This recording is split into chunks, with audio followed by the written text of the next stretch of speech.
This morning, about 80 miles southwest of Houston. The Cat 1 storm kicking up fierce winds, flooding rains, and dangerous storm surge. We know we're going to have wind. We know we're going to have rain that could lead to flooding. And we know we're going to have storm surge.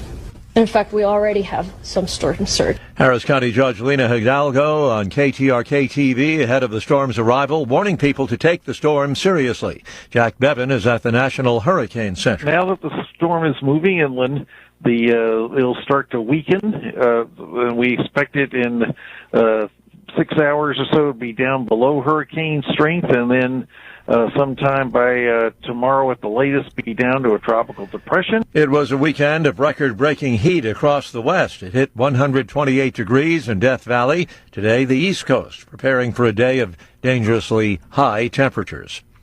More than a week after the presidential debate, Democrats remain divided over Joe Biden's ability to campaign and win re-election in November. As lawmakers return to Capitol Hill following the 4th of July recess, some Democrats in Congress are calling for President Biden to step aside, while others argue he should remain the party's choice. Over the past few days, Mr. Biden made personal calls to some lawmakers and joined a call with campaign surrogates.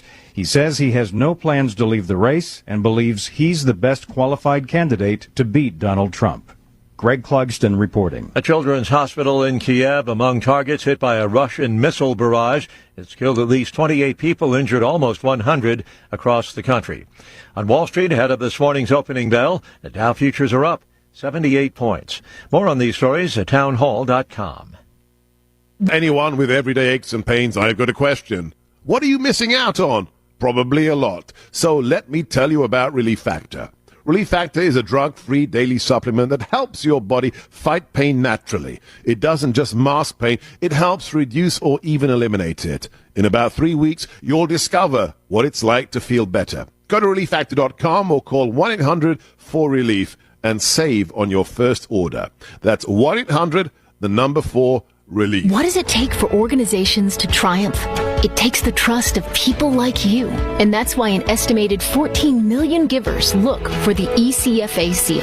Over 2,700 leading ministries across the U.S. display ECFA seal, demonstrating that they live up to biblical standards of financial accountability, responsible governance, and trust. So next time you donate, look for the ECFA seal, a widely recognized symbol of trust. Visit ecfa.org/trust to learn more. French politicians from the left and the center considering their next moves after a surprise election result handed them the bulk of the seats in a divided French parliament. We have the leftist coalition, the New Popular Front, on 182, the centrists of Mr. Macron, they're on 169, and the National Rally relegated to 143. And some relief in many quarters in France that the rally have been stopped, that this Republican front has worked to prevent them from gaining power, but the reality today is that you have three very disparate blocs within the National Assembly from which the new president has to find a prime minister. The BBC's Christian Fraser in Paris. South Korea will withdraw its earlier plan to suspend the licenses of striking doctors to resolve the country's long medical impasse. The country's health minister says the government has decided not to suspend licenses. Townhall.com. Chinese automaker BYD opening its first electric vehicle plant in Thailand. It's part of the company's effort to expand into Southeast Asia while also tackling wealthier markets in the U.S. and Europe. The factory's opening comes on the same day that the European Union is expected to begin imposing higher tariffs on EVs made in China due to concerns over competition from the cheaper-priced imports. The new factory in Rayong, south of Bangkok, was built in just 16 months and has an annual production capacity of 150,000 vehicles. Keith Peters reporting. The Justice Department says Boeing has agreed to plead guilty to a criminal fraud charge stemming from two deadly crashes of 737 MAX jetliners. Now it's up to a federal judge whether to accept the plea, which calls for Boeing to pay an additional $243 million fine. 346 people died in those plane crashes. More on these stories at townhall.com.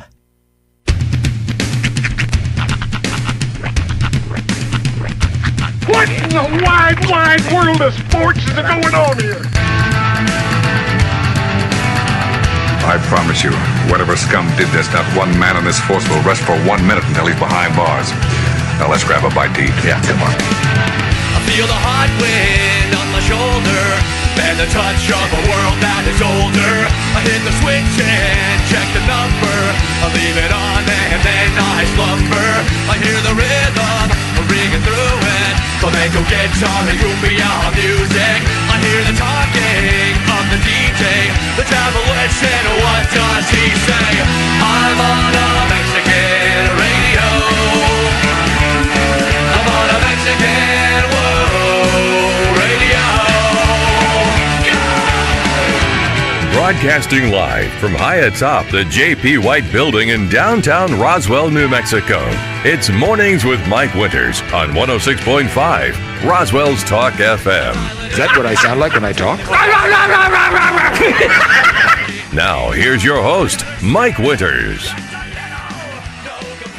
And good morning. It is, welcome, 8 o'clock, 7 o'clock. It's time to do Monday all over again.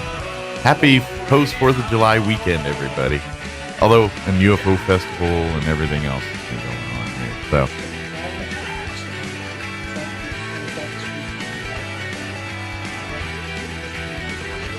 and yeah, it's like, yeah, but then all the barricades are pulled to the side, but not picked up yet. So they're all just kind of there, and you see remnants of chairs or stuff. Like Reichman Park, you could tell they had, of course they had concerts and everything in there over the weekend. And now you just see chairs and things sitting there, and it's like, yeah.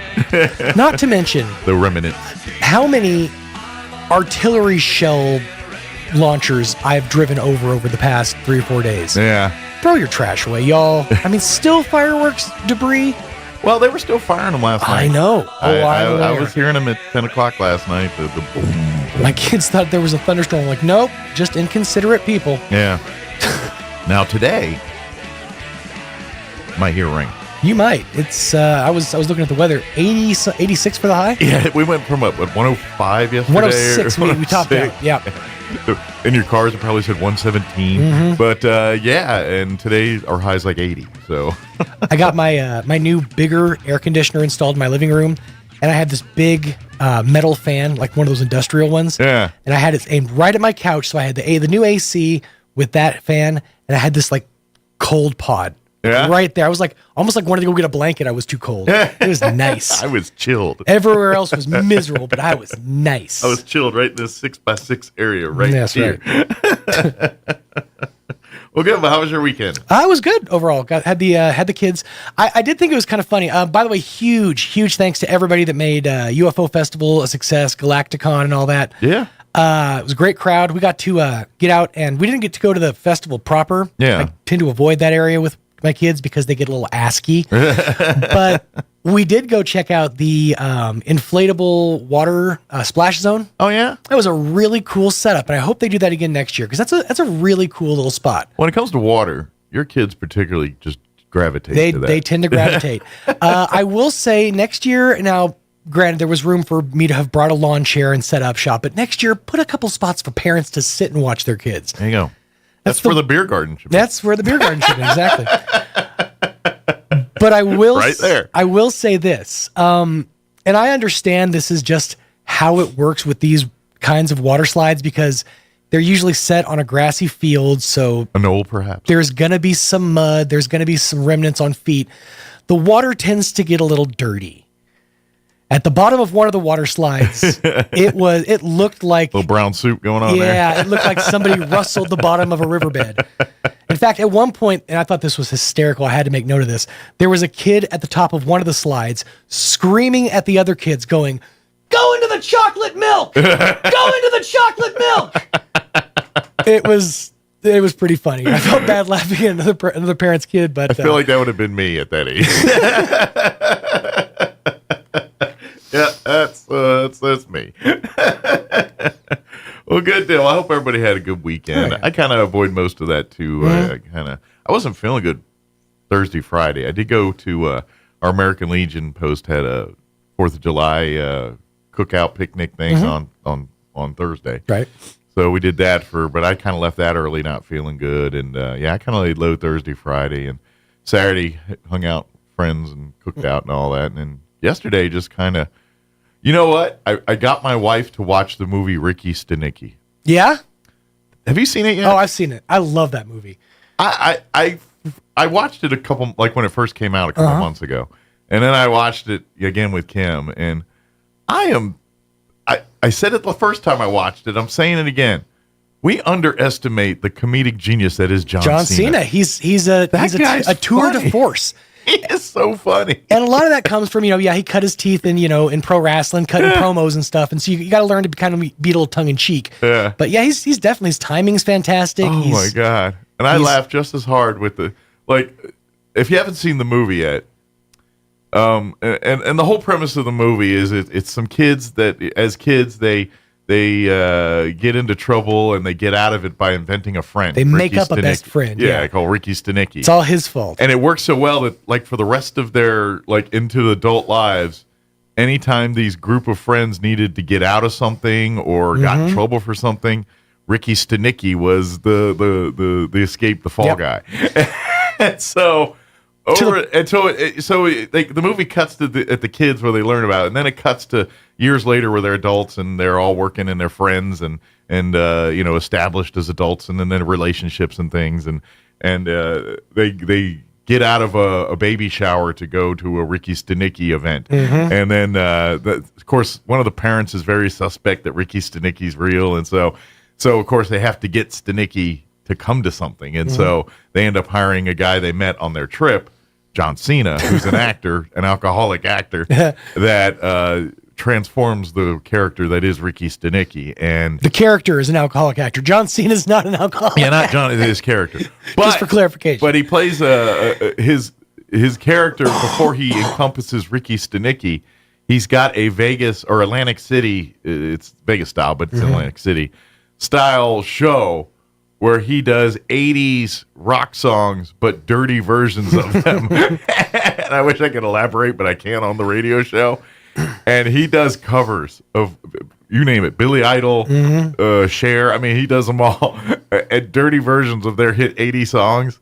And they keep doing these little montages of his act during the movie. And I cry laughing every single time he does them. Yeah, just those cutscenes alone are I can't share any of it with you because none of it's radio friendly, but boy howdy is it funny. One of my favorite aspects of that movie is they were so careful with the character of Ricky Stenicki that one of them actually kept a notebook. Yeah, they had the Bible, was what they called it. Yeah, of everything that there is to know about this guy, just in case somebody asks a question. Yeah, they can have the quick answer right at the forefront. That movie's a 10. If you love a good, just goofy comedy. And it's on Prime. You can watch it for free if you have Prime. And it's pretty good. pretty good. Pretty good. I started watching some of the Game of Thrones new one. Oh, the new House of Dragons. I'm not caught up. I think they're about towards the end of that season now, but on HBO. I don't know. But I've watched like the first 3 episodes. I remember liking the first Game of Thrones, like being into it more and being... But HBO has that problem that they do every time. Just when you get into a show, they give you like 2 years before they give you another season of it. So I remember liking the first season of this new Game of Thrones, the whatever they call it. House of Dragons. Yeah, the House of Dragons. But like, there's been so much time between the first season and this season. I'm like, I'm not as invested anymore. And a lot of that comes down to production time, and obviously this one was even more stilted because of the strikes and stuff. Well, and those are granted. Shot like epic movies with the CGI. I mean, dragons. Well, I heard something like, it wasn't this one. It was the Lord of the Rings series. I heard every single episode cost like $120 million to make. Yeah. That's ridiculous. And to be honest, an episode of television. I'm sure they made their money tenfold because of that movie's been, but probably. You know how many great things we could have done with that movie, and I could have cared less to see the Lord of the Rings. Like, I could live my whole life without the Lord of the Rings story in it and be just fine. Right. You could hire a team of people to put on elven hats. I know I just ears. made a bunch of nerds mad, but that whole genre, it just falls deaf ears on me. I don't like it. Don't care for it. I watched the Lord of the Rings trilogy. That's 12 hours of my life I don't get back. That's the way I look at that. I'm like, you know how many proctology exams I could have had in that time? Way more beneficial than 11 hours of this movie. A standard McDonald's hamburger is $1.89. Can you imagine how many hamburgers you could have for just one episode of That's right. Lord of the Rings? Yeah, exactly. But yeah, and now I got, and this is back to where I'm saying summer TV, I think, is better for me. Because there's way more like The Boys now. They got stuff going on. It's that same problem we run into every single year, which is you're pulled in 16 different directions and you know which one is, which fandom to get into. And now football's getting all extra hard knocks on me now. They're doing like off season with the Giants, and now it's, now that, and I think later, like they're doing a mid season with like a division where you follow like Hard Knocks-esque, but you follow like the whole AFC Central, whatever, the one with Pittsburgh and Cleveland, all them right now, whatever, AFC Central, or I don't know, like I've forgotten the names of the divisions since then, but I remember back in the hockey days where it was the Conn Smythe division and the Lester Patrick division, and people are like, what are you talking about? Those are hockey players. In fact, back when before they were the North, South, East, West. Back before all this padding and safety it was awareness. The North division. That's why I used to get Chris Berman used to do the joke about the NFL Central, with men who called it the Norris division, because in hockey was basically the same division. But Chris Berman, like, who? Yeah, he was big in ESPN back. It was back before Chris Nowitzki invented but he always CTE. used to call that division the Norris division. It was because of hockey. That was called the Norris division. Anyway. I just thought it was because of the Vikings. Yeah. Yeah, you actually had to know like NHL history to know the divisions, like the Patrick division, the Conn Smythe trophy. I mean, all the trophies are named after famous coaches and players. It's kind of like Lombardi. You've heard of that one. Same thing in hockey. You ever feel like the entry to your sport of choice is a bit prohibitive? It's like, I would like to like hockey. I like to, enjoy a game. Oh, you can't. You don't know about the Smythe division? You can enjoy hockey. It's got history. Dude lost his tooth because he caught an errant puck to the face. That's what I was interested in. What other sport do you get to take the trophy home and do whatever you want with it for a week? I mean, I'm sure there's others. Like in major professional sports. Right. I'm not talking about your high school trophy you got. No, but you're telling me that the Lombardi Trophy hasn't seen some god awful things. Yeah, but happen there's 30,000 of them. Yeah. Every team gets one. You can go buy one on eBay. I think if you look hard enough. Yeah, probably. The Stanley Cup, no sir, no way you can get a hold of that unless you win it, and you get to see it, you get to look at it. But if you win it, you get to take it and carry it and do whatever you want with it for a week. That's why that trophy's so awesome. Like there's so many stories of that trophy, like falling out of limousines and pools and people eating various foods out of it. It's just, that cup is way cooler than any other trophy in sports. I'm sorry. You can make that, all the football players and NBA, and they can make the argument that NHL's got you when it comes to the trophy. That thing is such a way cooler prize than any By the way, other. speaking of sports of choice, I got to say congratulations to Patrick Bertoletti and Mickey Sudo. They were the two winners of the men's and women's division of the Nathan's hot dog eating contest this year. That's right. I saw Joey Chestnut ate 4 hot dogs more than the winner at the Why Fort didn't he Bliss. compete again? It was a Fort Bliss hot dog eating competition. Oh, he's in El Paso. No, he was barred from competition because he has a contract with Impossible, I think it is. Oh, the meat people? Yeah, Impossible Foods. And Nathan's they said, no, if you're going to have a contract with a competing brand, we can't have you Big on. Hot Dog said no big fake meat promoters in our Nathan's hot dog. Big Beef stepped up and put plants to in their place. All I know is apparently there's other contests during that 4th of July thing, not just the big Nathan's hot dog eating contest. Yeah, that's what I was saying. Just now, Fort Bliss was. I mean like in the Nathan's that weekend in that there division, in Coney Island, because I saw not once but 17 times, and I didn't even look for it. It just showed up on my Twitter feed every single time. Apparently, they do some Nathan's or some kind of lemonade drinking contest too, and one of the contestants didn't finish the competition. No? And they showed him for 20 minutes just vomiting on people. And I'm like, they literally had a splash zone like at a Gallagher concert at the lemonade drinking contest. I'm like, yeah? You wanted to see this that bad? Now look, you got right up front. Now you got vomit all over you. You want me to bump that up a notch? You know what that used to be? Like 4 years ago, it was a soda drinking contest. Oh, even worse. Exactly. Wow. All right. On that note, enjoy your breakfast, everybody. Enjoy that bagel and cup of coffee. Let me give you the rundown for today. We do have a full slate for you. We're going to have Matt Bristol. He's patiently waiting through our gross conversations here to give us his monthly update. Matt joins us each month to give us sage legal advice, and we'll do that here in just a few. In the 8 o'clock hour, about 8:15, we're going to have two of representatives from FEMA join us.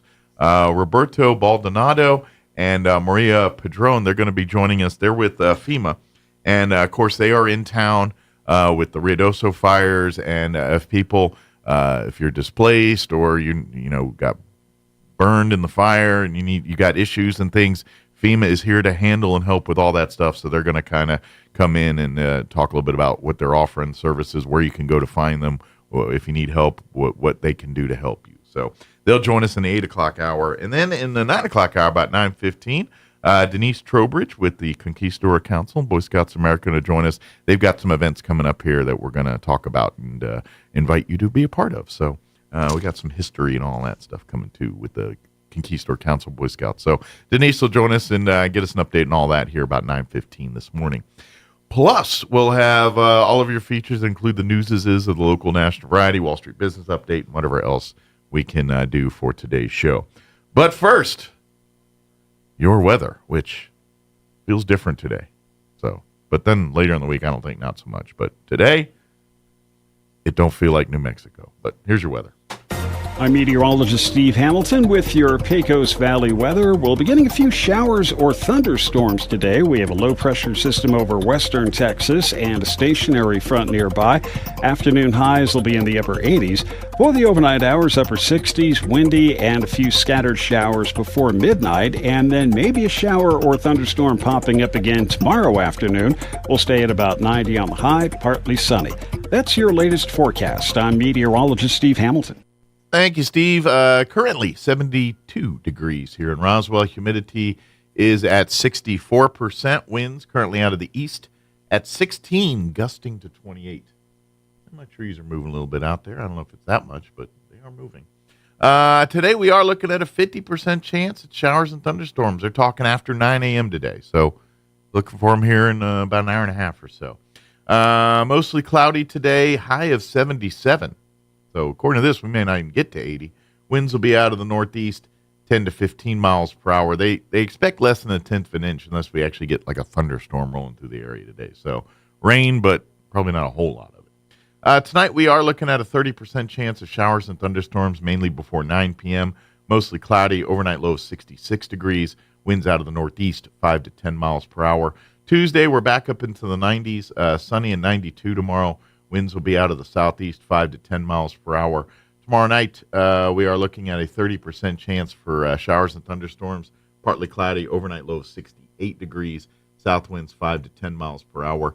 Wednesday, we're looking at a 50% chance of showers and thunderstorms for the afternoon.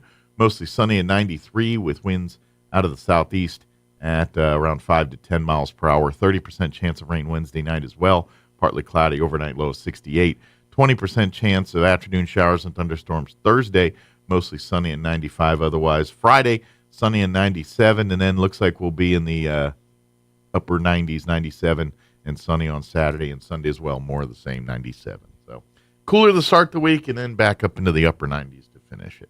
All right, it is 7:23. We're going to take about a 3.5-minute break. We'll have your Roswell Livestock Report with Smiley Wooten. They're back at it after taking the last week off for the 4th of July week holiday. So, but they're back with the full livestock auction. So quick break with that, and then Matt Bristol with Bristol Office will join us on the other side. Don't go away.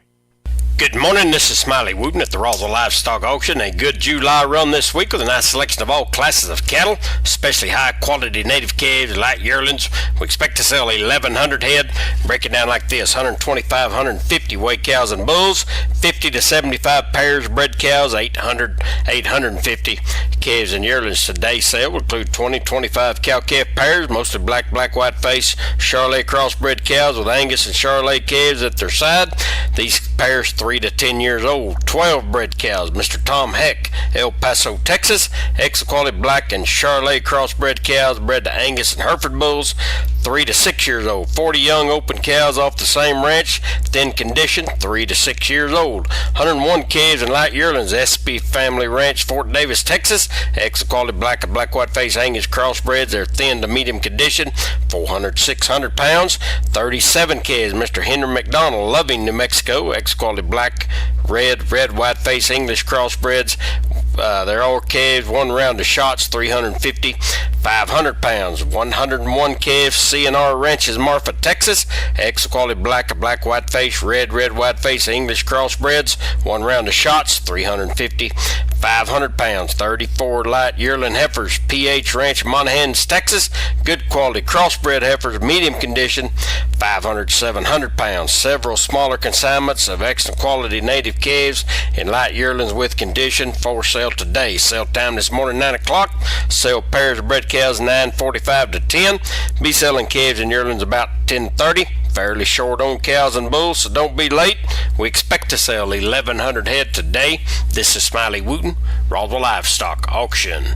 Strong women need strong partners to help them lead their healthiest lives. At Artesia General Hospital, Dr. Scott Beard and nurse practitioner Lori Crockett deliver compassionate, holistic care to women at every age and stage. From routine checkups to diagnostic testing and specialty services like urogynecology, you can expect the most innovative, personalized care close to home. Learn more about women's services at Artesia General Hospital online at artesiageneral.com/women or by calling 575-736-8394. Many women's services are also offered in Carlsbad.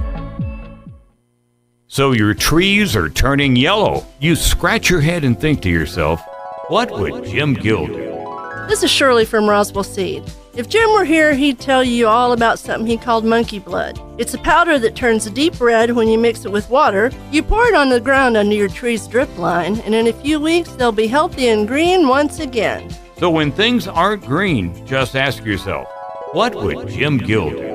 Then head down to Roswell Seed Company and find out. At Anderson Bethany Funeral Home and Crematorium, we honor and pay tribute to the achievements of your loved one by celebrating the life you shared together. Anderson Bethany Funeral Home and Crematorium is compassionate and cares about our local community and the families we serve here in southeastern New Mexico. Locally owned and operated, we will be here to help you decide how to celebrate the bond you've shared and pay tribute to the unique individual you've lost. Visit us at 2609 South Main in Roswell or call 622-5888. Here's a Mornings with Mike Winters fun fact. U-Haul is the world's largest advertiser in the Yellow Pages. Too bad millennials don't know what the Yellow Pages are. Here's Mike Winters. And good morning. It is 27 minutes after 7 o'clock, and joining us in the studio this morning from Bristol Law Office, Matt Bristol back with us. Good morning, Matt. Morning, Mike. How you doing? Good. How was your 4th of July UFO Festival weekend? Oh, it was good. It was quiet. Trying to get in shape for hunting trips. So Saturday morning, I walked 18 holes. And, ooh. Oh, yeah. Then I went home, took a nap. Yeah. And it was a warm weekend to be out golfing, too. Yeah, so. It was. but Saturday morning was nice, but Sunday afternoon got pretty warm. Yeah. Well, I noticed I was out and about relatively early Sunday, and the golf courses were packed. Mm-hmm. And I was like, yep, people trying to get their rounds in before it gets too nasty out here. Oh, yeah. If you were to call for a tee time, there's nothing available till noon. Yeah. Then it was wide open. Yeah. Everybody's trying to get out there. They'd be crazy after 2 o'clock this Sunday afternoon, then God bless you. Yeah. But yeah, and a lot different story today, I imagine. Nice weather today. Yeah, probably fighting for tea times today, all the folks that get the day off today. Yeah. But for folks not familiar, Matt joins us each month. And of course, he is an attorney, and he comes in each month to give us sage legal advice when it comes to family finances, to family planning, to business, small business. You know, knowing your legal, you know, what you should be taking care of legally, and what you need to worry about, not need to worry about, and those things.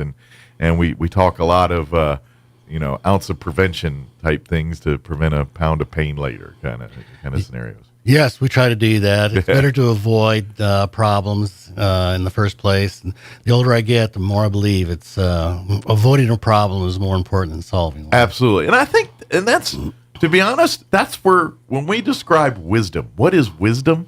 That is wisdom. Wisdom is you living on earth long enough to know, you know what? I've done that the wrong way once before. Maybe I shouldn't do it that way again. That is wisdom. or thinking of, let's see, what are my alternatives? And what's the logical result of each alternative? Yeah. And what's going to cause the least amount of pain? Exactly. And so when someone is wise, that's why you should listen to them. Because they've either been there, done that, or they just, have seen people been there, done that, and they use that. That's why your grandparents always have nuggets of wisdom and nuggets of great information that you would have never thought of, because you only learn it through life. Well, that's still saying, right? Good decisions come from experience, and experience comes from bad decisions. Absolutely. So really, a lot of our conversations that matter are a lot of that. A lot of, we just focus on a lot of legal type stuff. And hopefully some common sense stuff. So questions. We're going to do questions today. All right. Okay. So, what is a living will? A living will. Yeah, we're going to talk about estate stuff today. So what's a living will? Well, and this is where you're going to make me look bad, because I can say some of these things. But in my interpretation is if you have a person that is alive and sound in some things but can't do other things, then the living will gives power to someone to do those things for them. Am I anywhere close to that? Kind of like a power of attorney type situation. A living will is a layperson's term. It is not a legal term. Okay. So I have no idea what it is. All right. So I just explained something that I just thought what people interpreted it. Well, I don't know, but that's a common misconception. Is a large number of people come into my office. Is that like a living death certificate? You're either or dead or not, so you have one or don't, kind of thing. There's no fudging that line, right? Yeah. Is that what we're about? If you have a will, it activates when you're dead. When you're not dead, you don't need the will. Well, that's right. The will does not take effect until you pass away. Right. Right. Absolutely not. So anything other than that is not really a will. So it's a power of attorney or some other document. Very good. A power of attorney is effective while you're alive, but only while you're alive. Sure. The moment you decease, then the will takes over as the document is your constitution here. So there you go. Yeah. There you go. So what does a power of attorney do? Well, my experience is it allows permissions to do things for someone that normally they wouldn't have to do. There's different types. There's like financial power of attorneys allow them to handle banking needs and things. There's medical power of attorney. So say a loved one is incapacitated, you get to make medical decisions for them. Right. And usually they fall into those. I'm sure there's probably some other ones in business and things that aren't as popular but are available too. Well, those are the two broad categories. Okay. Medical and financial. But powers of attorney can be as narrow as you want or as broad as you want. Kind of like a prenuptial agreement. Well, it can make it very narrow or very broad, and it just defines by the agreement between the two parties, basically, right? Yeah. So it could be so if it's limited to certain things, it's called a limited power of attorney.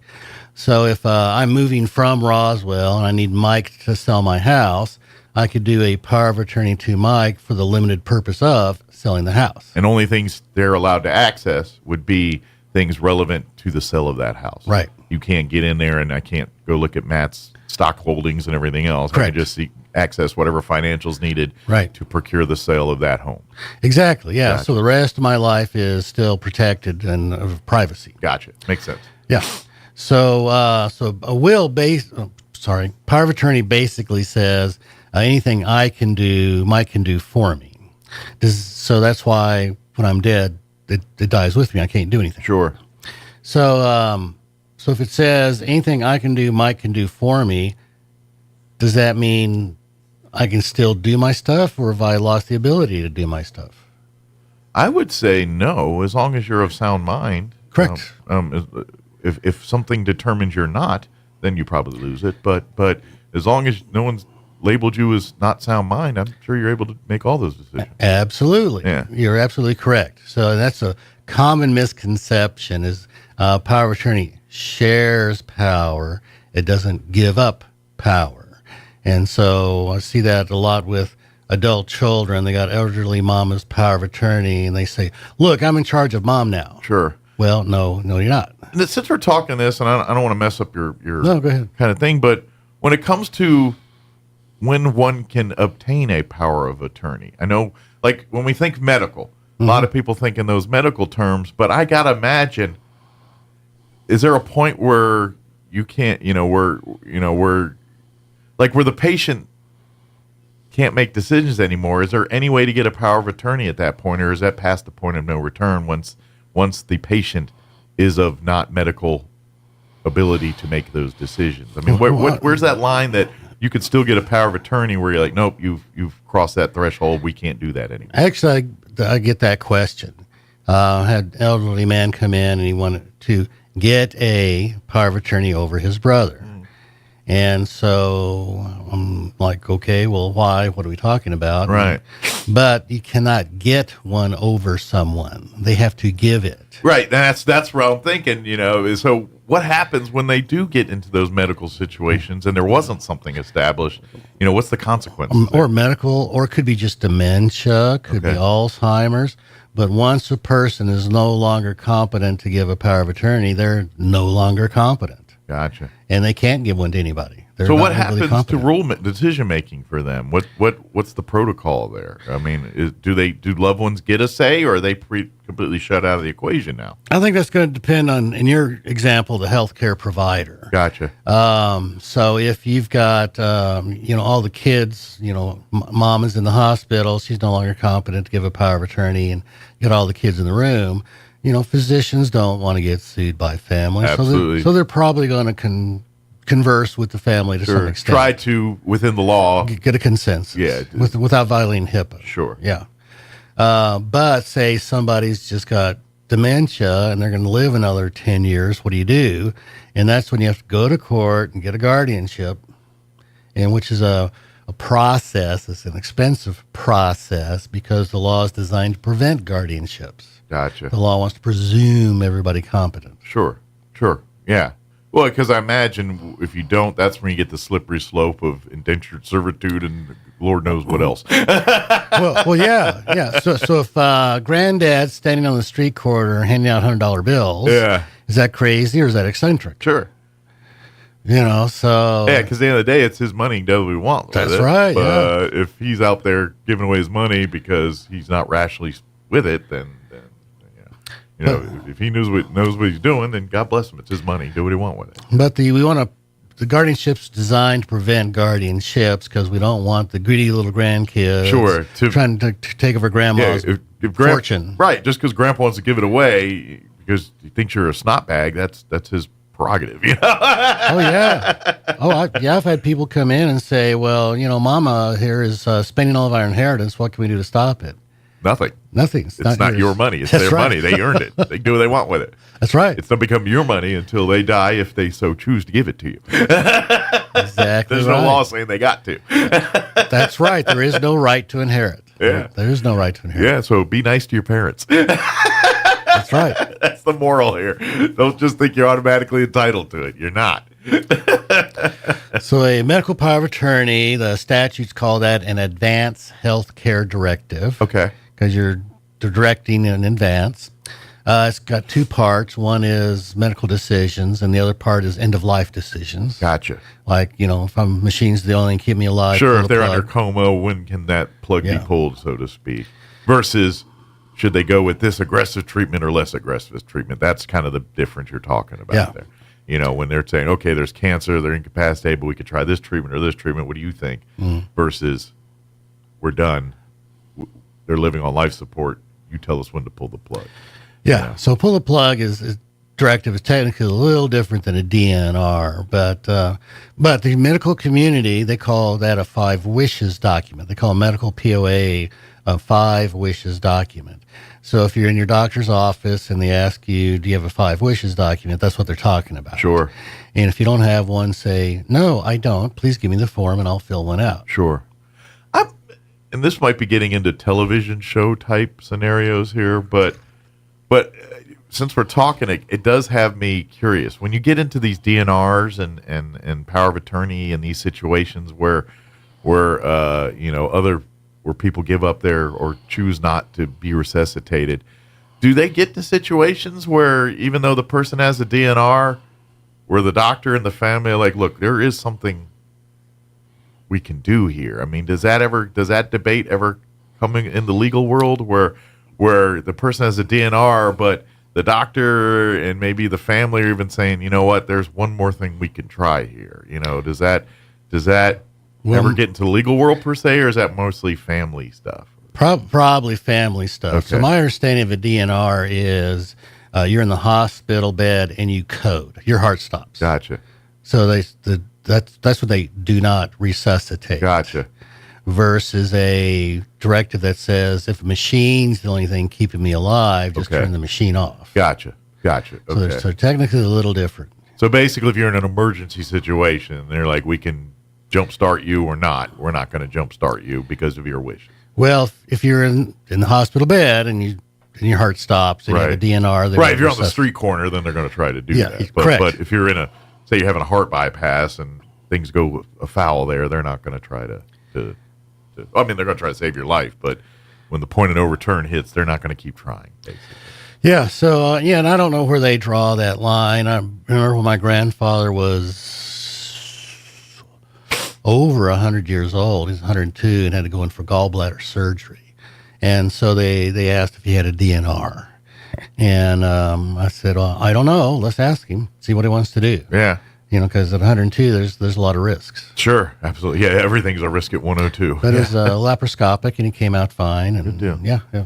Well, people that are around 102, they're tough hombres. They kind of, they've seen and been there and done a lot. Oh, yeah. But yes, everything is one and the other on that too. But I was just kind of curious on that, where it gets, sometimes because, of course, you see nice salacious TV where they have these conversations in waiting rooms and on various dramas and stuff. But I was like, does it ever get to a court level where there is an argument? Kind of like like you remember the feeding tube story with the lady about 15, 20 years ago, where the lady was on the feeding tube surviving and everyone was like, well, when are we going to pull it? And I think they ended up pulling the feeding tube. She passed, but there was a lot of public in that one, if I remember. So in the statutory form for advanced health care directives, one of the choices is I do or do not want artificial nutrition. Gotcha.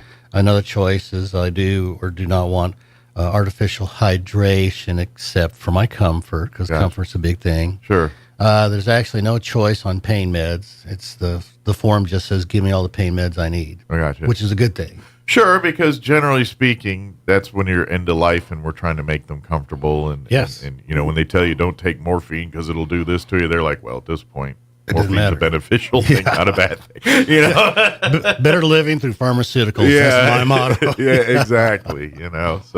So that's kind of where where the mindset changes from. We're not trying to fix things; we're just trying to provide peace and comfort until that time comes, basically.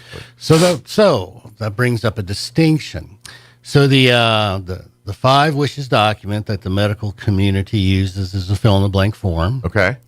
What if there's a fill in the blank will form? Can you do fill in the blank wills? Well, I mean, there has to be witnesses and signatures and everything. So I'm assuming as long as all that's done the way it's supposed to, I guess. I don't know.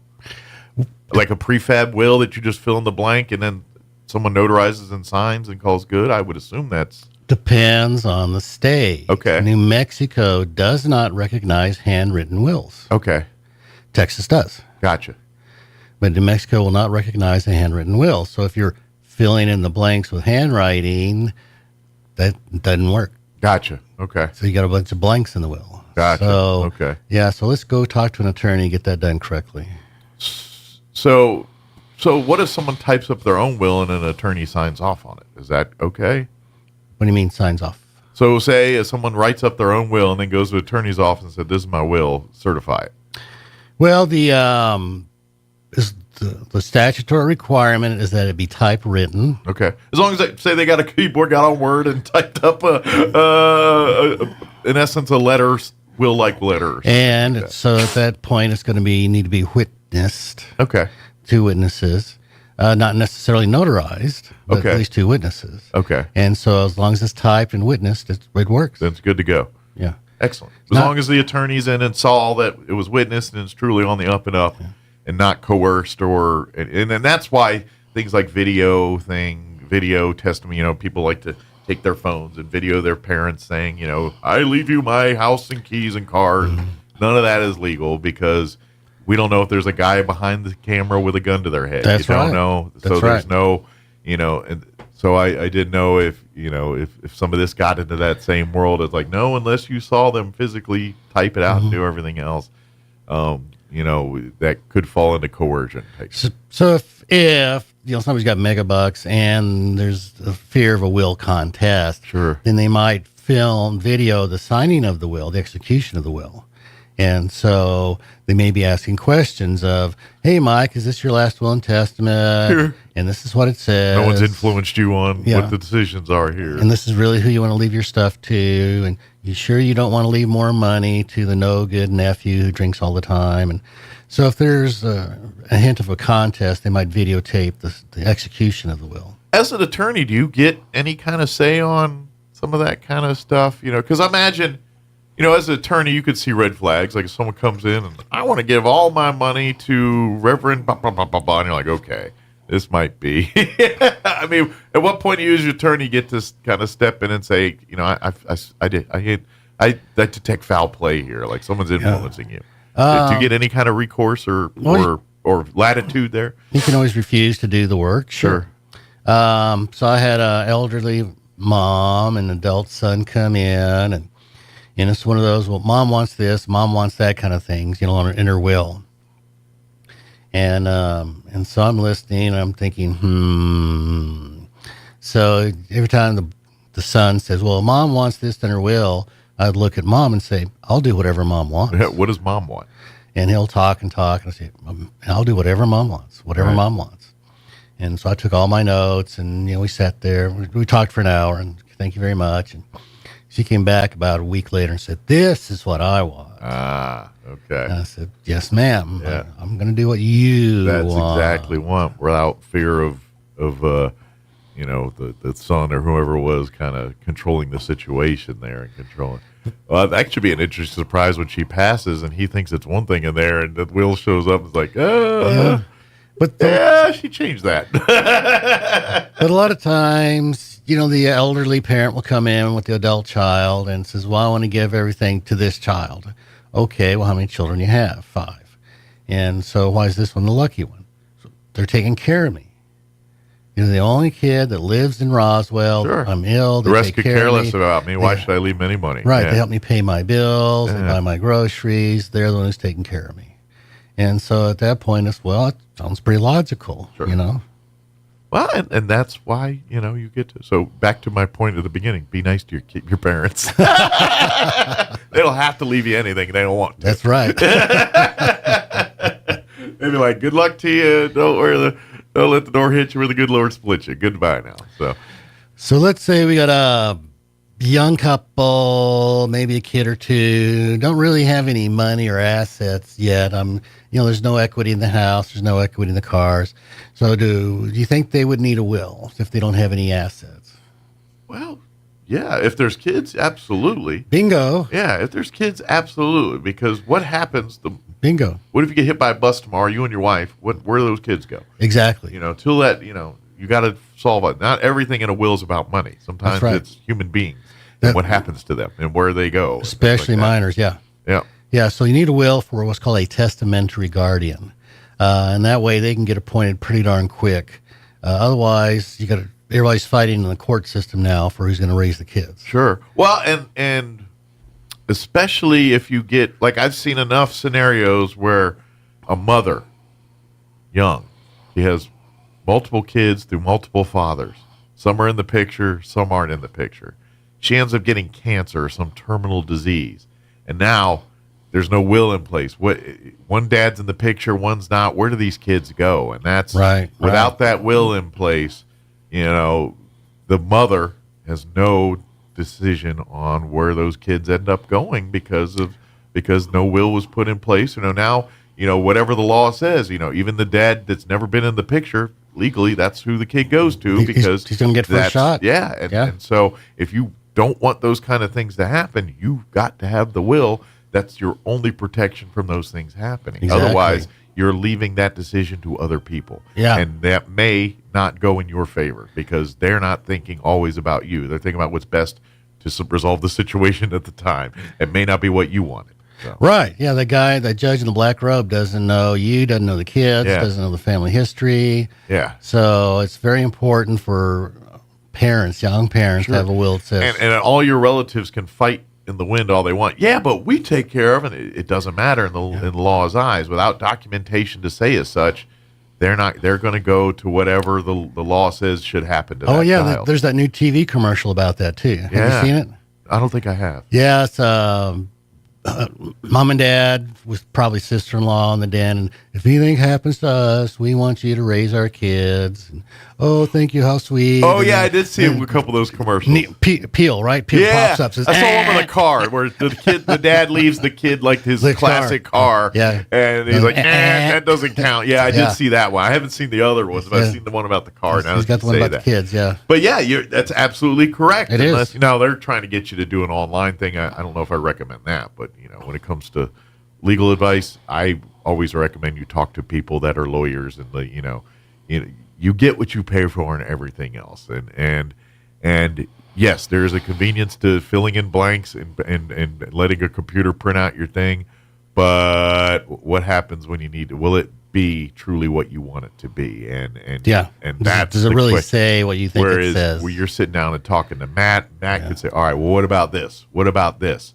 This doesn't cover this. What do you want to do about this? Mm-hmm. And your .com thing don't care about that. I'm just saying.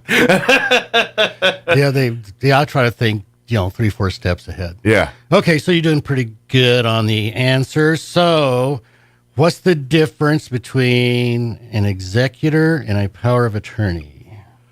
A power of attorney has control. This is what I'm going to guess. A power of attorney has control of decisions given to them by whatever the power of attorney dictates. Whereas the executor is a person that once a person dies and the will is in place, they're the ones that are in charge of making sure the will is executed as per instructions. Yes. So the power of attorney works while somebody's alive only, as you said earlier. Yeah. And the executor doesn't kick in until somebody passes. Right. And then the will becomes effective. They're the ones that make sure the will happens. A power of attorney person, they're the ones making the decisions while the person's alive and doing whatever the power of attorney dictates them to do. And both jobs are what are called fiduciary jobs. That means they have to put the principal's desires ahead of their own desires. Now, the person can be the same person if someone dictates it, and that's probably very common, where while they were alive, they were making medical decisions. Now that they're dead, they're making the will decisions, too. I'm sure that's very common in families. Because it's the kids. But they're two different things. two different jobs. Yeah.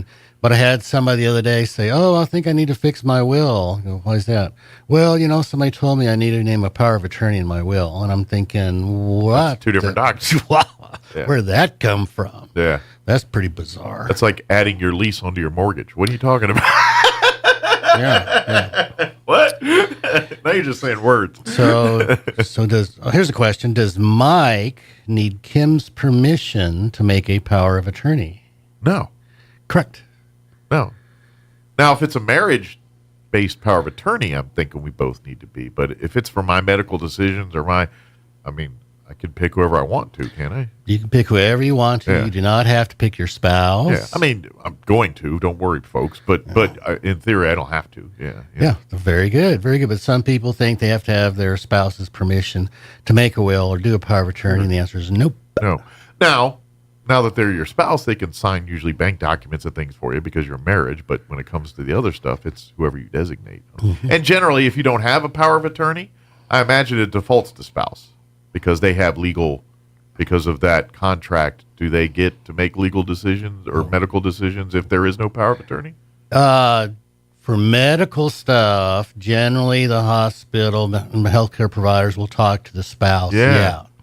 Because I just know with my wife's situation, and it was usually me in the room when they're talking because I'm the spouse, and even more so than the parents. Yeah. So, I've had to take my wife to the ER, and they say, well, do you have the power of attorney? I said, well, number one, she's my wife, and number two, she's not competent to make her own decisions. And at that, especially at that second sentence, they let you in. Right. But if you were just to say, oh, it's my neighbor, and they're going to say, well, HIPAA, buddy, sorry. But with a spouse, but not so much kids and adults. So if anybody listening has an adult child who's single, hello, you need to get a power of attorney from that child.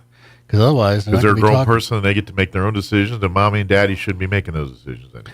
Well, even if they're, car wreck, can't make decisions, it's if you don't have a medical POA, it doesn't matter if that is your child. Sure. They're an adult. They don't know your relationship. They don't know. Right. Could be estranged. Could be you're trying to sabotage them. We don't know. Yeah, so go out there and get your adult single child's power of attorney, medical POA. Or get them married, one or the other.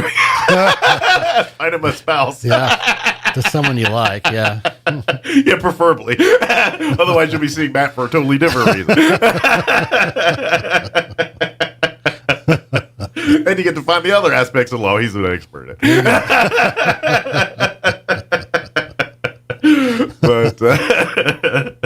But yeah, absolutely. That's and this is what we're talking about here. This is, and I know these are unsexy decisions, unsexy things to think about. Yeah, sometimes depressing, but they will save you so much time, headache, and in an already bad situation. Let's face it. Anytime someone's dying or someone's in a major medical situation, that's arguably the most stressful scenarios of life for people. Absolutely. Why convolute it worse by not having your ducks in a row on who's a power of attorney, where's your will, who's going where to whom. To be honest, the big decision's deciding that. I think once you've made those decisions, filling out the paperwork and doing the will is pretty the easy part. It's just a matter of deciding who goes what to where and making sure everyone's in agreement on it. Well, one of the little tips I tell people on the medical, especially the medical power of attorney, is make sure whoever you name, you write their name as it appears on their driver's license. Yeah, no nicknames or non-birth names. Well, if they have to use that medical POA, someone's going to be asking for ID. It's just kind of like plane tickets nowadays. If you don't put whatever's on your driver's license on your plane ticket, they might give you a hard time when you're going through TSA and all that kind of stuff. It's in the power of attorney and legal world and all that. It's 10 times full thing. It's got to be spot on. Yeah, if I'm using my medical POA to help Mike out, I've got a phone call. Well, hey, something's gone wrong. If they're calling me, sure, something's gone terribly wrong. Yeah, because why didn't they call Kim first? Right, exactly. So yeah, something's gone wrong, and it's people aren't thinking real straight. Absolutely. How are we doing on time? We're about out. I got about a minute and a half of ads to play. We got about 2.5 minutes. So yes. So quick one. Yes. Okay. So they asked us this question in law school. Mike, who are your heirs? Your heirs are whoever you designate them to be. Right? I mean, if your heirs, wait a minute. There is no heirs. Living people have no heirs. Yeah. Only dead people. Yeah. If you're, you have people you can bequeath things to when you die, but heirs only happen when they get to heir your stuff. So. Yeah. The will determines who your heirs will be. Well, the definition of an heir is the people who receive your estate if you die without a will. Gotcha. Okay. So that's the definition of an heir. Gotcha. So if Uncle Lou died and no one else but you were the one around to get it, you're the heir. Yeah. Makes sense. So the goddess Athena was the goddess of wisdom. You talked about wisdom earlier in the show. And Athena had several attributes or symbols of Athena. And one of the symbols of Athena was the owl. Yes, okay. And that's why today we still think of the wise owl. Yeah, that's where that comes from. You're welcome, Tootsie Pop. Yeah, 2,500 years ago. Thank Athena. And we're still there. Yeah. And the eyeglass commercial with the owl all over. Isn't that amazing? 2,500 years later? It is. Wow. It is. And owls are pretty wise animals in the world, birds of prey world. They're pretty smart. So. They have feathered feet, so they fly silently. Yeah. Talk about death from above. You ever seen their legs? Like if they pull back the body and the wings and all The that. little skinny things, yeah.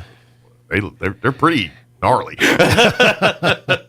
But anyway, of course, if anybody has any questions about anything we talked about here or need their own legal advice when it comes to family law or small business law, any of that kind of stuff, Matt Bristol and Bristol Law Office can handle that. Yeah, give us a ring, 625-5284. Yeah. BristolLawOffice.net. .net. That's right. Remember, it's .net now. And, of course, you can go there and set up a free consultation with Matt, and you can discuss your legal issue, and then he'll be happy to sit down with you and say, you know what, you fill out a couple forms, you're good to go, or you know what, you need the services of an attorney. Let's get her done on that. So. Yeah, be glad to help us out. Absolutely. Help you guys out. And thanks, Mike, for letting me be here. Thanks as always. Appreciate the visit, and don't forget BristolLaw.net is to go, and if you have any questions and see everything about Bristol Law. So. Thank you much. Thank you, sir. We'll see you next time. All righty. It is 8 o'clock. You're listening to 106.5 Roswell's Talk FM, KEND, or Roswell, New Mexico. We're going to be ongoing for several more hours. We are getting reports of strong winds along the coast to the area in the area south and southwest of Houston. Heavy rains are going to spread well inland with the storm. There will be a chance of tornadoes as well. So barrels moving inland, but this is not the end of the story yet. Jack Bevan at the National Hurricane Center. We're seeing flood watches posted well inland all the way up to southern Indiana as that storm slowly tracks north. There is a political storm engulfing Washington Democrats, growing number in Congress calling on President Biden to drop his re-election bid. But White House correspondent Greg Clugston says the president has been stepping up his drive aimed at convincing people that he does remain a viable candidate. It's been more than a week since the president's debate performance triggered widespread concern about his fitness for office. With Democrats divided on a path forward, Mr. Biden is doubling down and pushing ahead. The White House and campaign have announced a more robust travel schedule in the days ahead, including a trip to battleground Michigan and a southwest swing during the Republican convention. Congress back on Capitol Hill today following the lawmakers' July 4th break.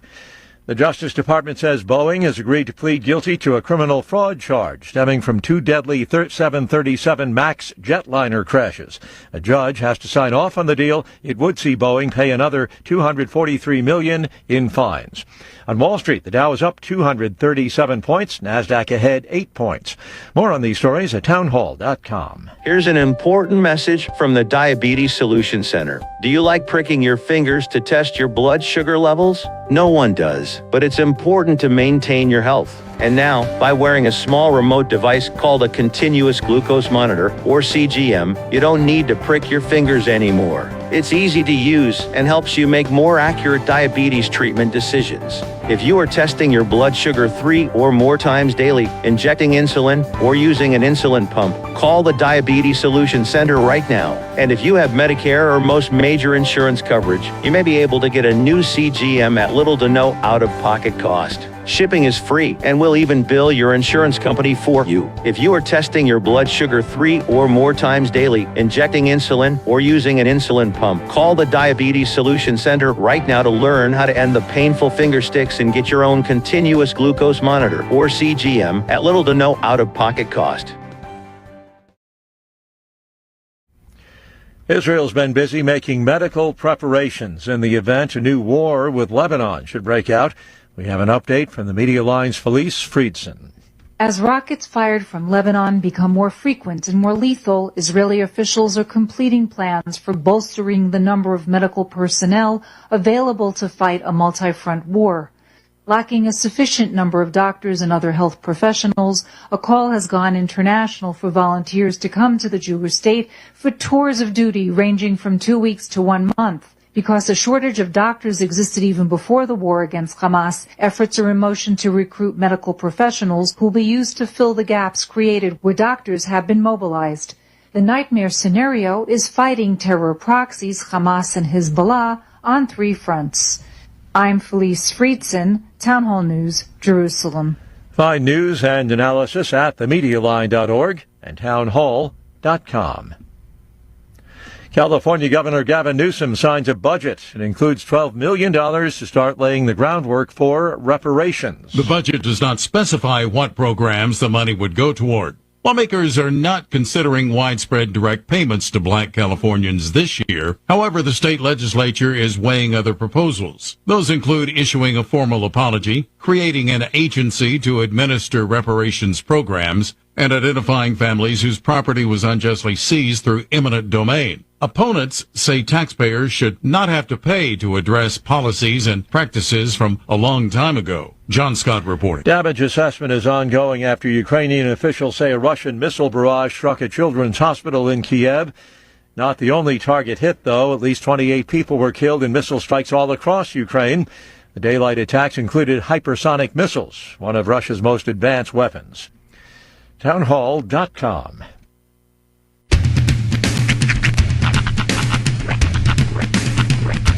What in the wide, wide world of sports is going on here? I promise you, whatever scum did this, not one man in this force will rest for 1 minute until he's behind bars. Now let's grab a bite to eat. Yeah, come on. I feel the hot wind on my shoulder and the touch of a world that is older. I hit the switch and check the number. I leave it on and then I slumber. I hear the rhythm ringing through it. Flamenco guitar and cumbia music. I hear the talking of the DJ. The travel listen, what does he say? I'm on a Mexican radio. I'm on a Mexican radio. Broadcasting live from high atop the J.P. White Building in downtown Roswell, New Mexico. It's Mornings with Mike Winters on 106.5 Roswell's Talk FM. Is that what I sound like when I talk?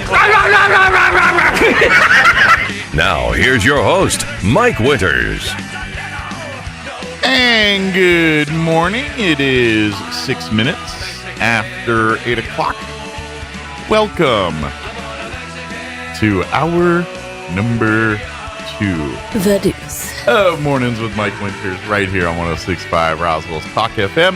Happy Monday. Happy post-holiday week Monday with 4th of July last Thursday and, of course, UFO Festival.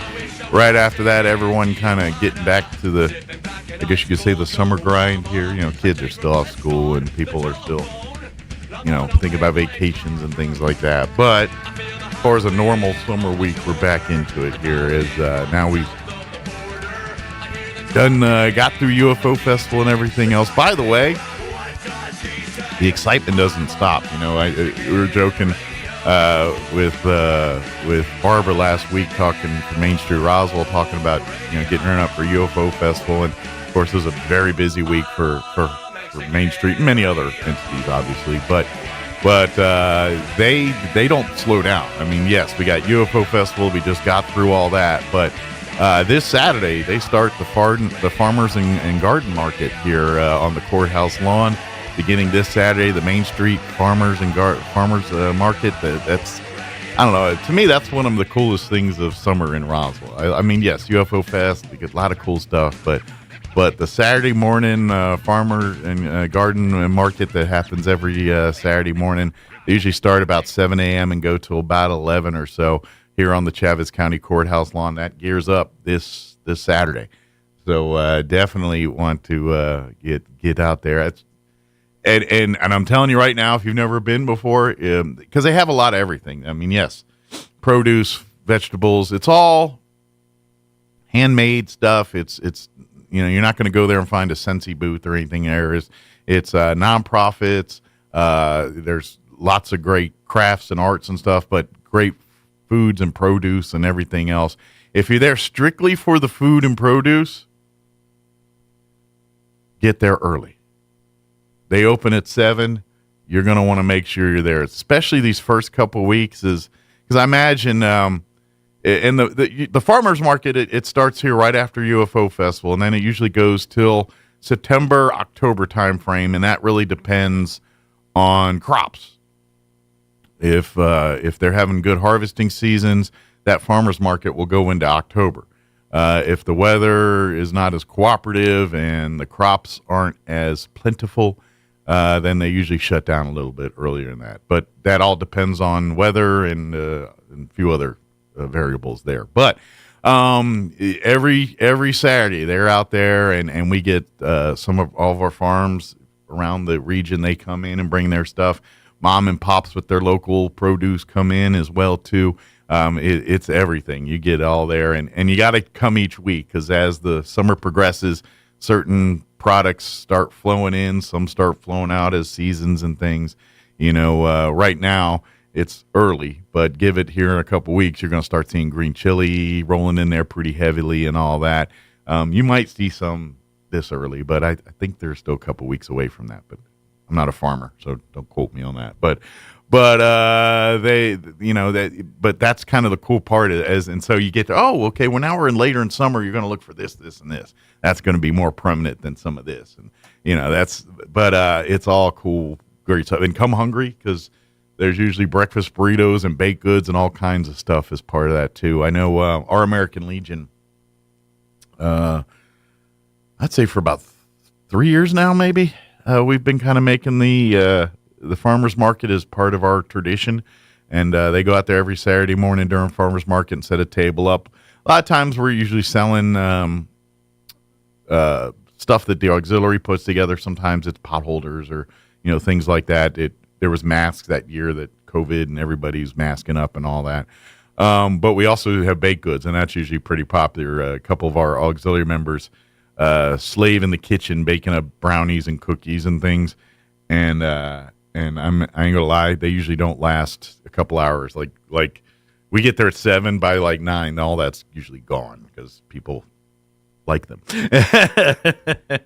But so my pro tip is, if you're looking for something specific, or if you're looking for the best selection of the produce and everything like that, you want to be at the farmers market closer to 7, not closer to 11, because by the time 11 hits through, a lot of the produce and things have been bought and picked up, and so there's less selections and less availability there. So pro tip. Now, if you're just going there to maybe see some of the arts and crafts and maybe let the kids run around, because there's stuff for the kids to do. Usually, like there's the guy that has the big blocks that the kids go and play, like big giant blocks, and fun stuff. So if you're just looking for a place to let the kids have some fun and let the family explore, you can go a little bit later. But if you're there with a mission, I need X amount of green chili, or I need a pumpkin or watermelon, whatever it is you're after, get there early for selection at its greatest, and you get to pick the best ones. That kind of, I see you guys, we're all at the produce sections at the stores and whatnot, and they're just going through looking for that perfect tomato or perfect onion or perfect potato. And to be honest, I see people, this is kind of fun, and I'm sure other people observe this, but like, you go into the produce section, just watch people pick produce, and everyone has their methods and ways. You get the shakers, you get the ones listening to it, knocking on it. And I always see people do these kinds of things, smell it, look at it. You name it. I've seen people do it to various produces over time. And I question, I'm going to say 1% of those people actually know what they're doing. I think the rest of us just saw somebody do it in a TV show or movie. And it's like with the wine tasters. You know how, get the wine connoisseurs, and they do that whole rigmarole where they pour a little in the glass, and they do the whole roll it around and sniff it and smell it and let it aromatic, all the other, turn it and look at the bubble, all the other nonsense. And that, I think if you really, really are into it, you probably know exactly what these things are, but 99% of us just sit there at the bar when they throw this thing at you and do all that just to look like you know what you're doing.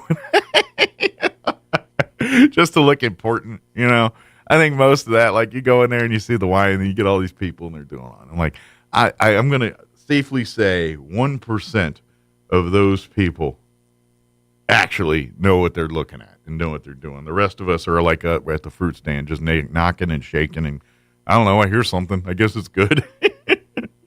The rest of us, we just go through the thing, and if the tomato looks pretty, it doesn't look like it was beat up or anything, then we're going to take it.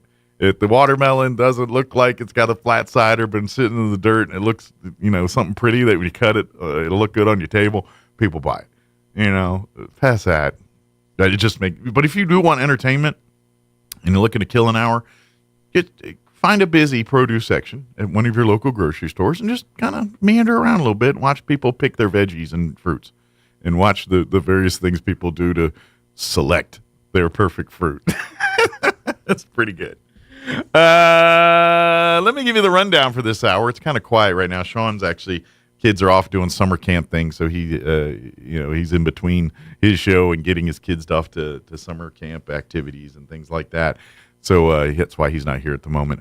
We do have the folks from FEMA scheduled to join us here. I don't think they're here yet. Kind of quiet, but we are scheduled to have Maria Padron and Roberto Baltonado with FEMA, and of course they are in town with the Ruidoso fires. They're here offering support and assistance for everybody that has issues with FEMA fire stuff, whether it's you're displaced, or you lost property or lost stuff, and you need resources on how to get recouped or get help, or if you have immediate needs, things like that. FEMA is there, and they're still here. Matter of fact, I know the fine folks at Galacticon had to do some shifting of the facilities there at the convention center, because prior to UFO Festival weekend, I think most of you are very aware that during the fires and floods with Ruidoso, people were even evacuated to the convention center, one of the many places. But even still, as of right now, I don't think they're housing evacuees anymore. Those are either at other locations or most have found more permanent lodgings. But they're still, FEMA's there, still setting up people. If people are going, they're setting up offices, things there. And so for people, if they need resources, that they need help, if they need to talk to live people from FEMA, they're setting up shop here in Roswell, doing everything. So they're scheduled to join us here. I haven't seen them yet. We'll give them a few more minutes, and then I might have to dig up an interview to play here. Otherwise, I'm going to tell you about movies and things that you may or may not want to hear about, because this is what I do. I don't go party anymore. I sit and watch TV. That's what I do. So lots of that. But they'll schedule to join us here, and so we'll talk. They came in, I think it was Wednesday. They popped in the office, and I talked to them for a little bit. So hopefully they remember to join us here. They're probably pretty busy with, getting people taken care of and all that stuff. So hopefully they make it by. But if not, maybe we can get a reschedule. But we'll give them a few minutes. It's only 8:16. So, I just know that government people work a certain way, and they're both government people. And I lived that world my whole, I was in the military too, but my mom and dad, I grew up in D.C., Maryland, D.C. area. For folks that are not familiar with that area, the majority of people that live in the greater D.C. area work in some way, shape, or form for the federal government. There's one of the offices, and the people that generally don't work for the government in some way, shape, or form work for a defense contractor that greatly relies on the government for its job. So that's what most people in D.C. area, in Maryland, D.C. area, Maryland, Virginia, they work for the government, directly. Like my father, of course, he was Air Force, and then when he got out of the Air Force, he worked for the government. He worked first at OPM, Office of Personnel Management. If you all are Hugh Hewitt fans, prior to his radio days, he headed OPM.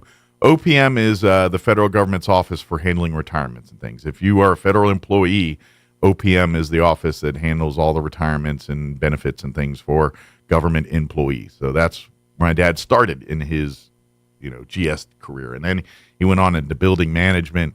At one point, he was in the building manager for FBI building there, J. Edgar Hoover building in D.C. And so, and basically that line of work he kind of had to do, like when they needed offices, we need to get new furniture for offices, or we need to get new computers. He's the guy that works with the contractors to make sure that the office has those needs taken care of. And so he did that for the FBI building and a couple other buildings. And then, matter of fact, and then my dad retired from government and went to work in foreign service after a few years, and kind of double dipped.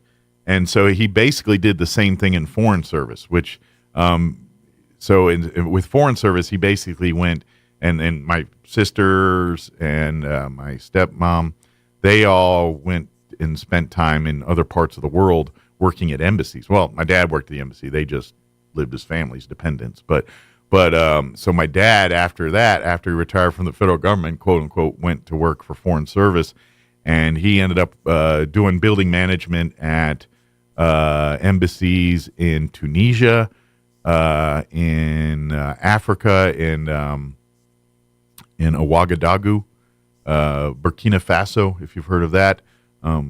Like when you watch the Summer Olympics, they have a contingent about 10 people. You'll see them in the opening ceremonies. Yeah. But he was there for a couple years, and then he did a solo tour in Pakistan for a little bit too. The family, that's a remote tour. So the family went back to Maryland, Virginia area. And then he did a year in Pakistan before finally retiring. And then my dad got cancer and passed shortly after. But so he was always in the government. My mom, she worked her whole life. She worked at Andrews Air Force Base when I was, back when I was a child, before I was born and everything. She was a medical transcriptionist at the hospital on Andrews Air Force Base, Malcolm Grow Medical Center in Andrews Air Force Base. My mom was a medical transcriptionist in there. I remember going to see her office, and this was 70s, so different time.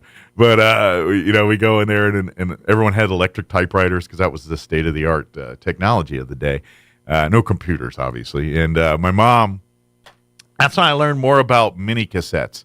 Like when Transformers, like a couple of years later, got big, and Soundwave came out with mini cassettes and all that, I was well versed in that because my mom dealt with that stuff in the medical transcription world. These doctors, they go and they do their medical stuff, and their patient needs this, and so they're talking into their little recorders or whatever, and then these little mini tapes, they get handed to my mom and the folks like that, and they would basically have to transcribe what these doctors said. And here's the rub, because you think, oh, that sounds easy enough, but the rub is it's medical.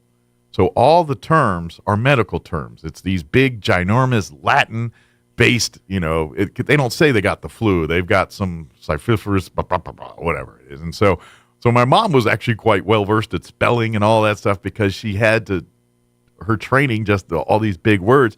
And then on top of that, a lot of these doctors have accents and things. So they're kind of hard to understand. So they're using big words and talking in very non-normal conversation type conversations. They're not talking to you like lay people. They're talking like there's a Staphylococcus doris in section 2.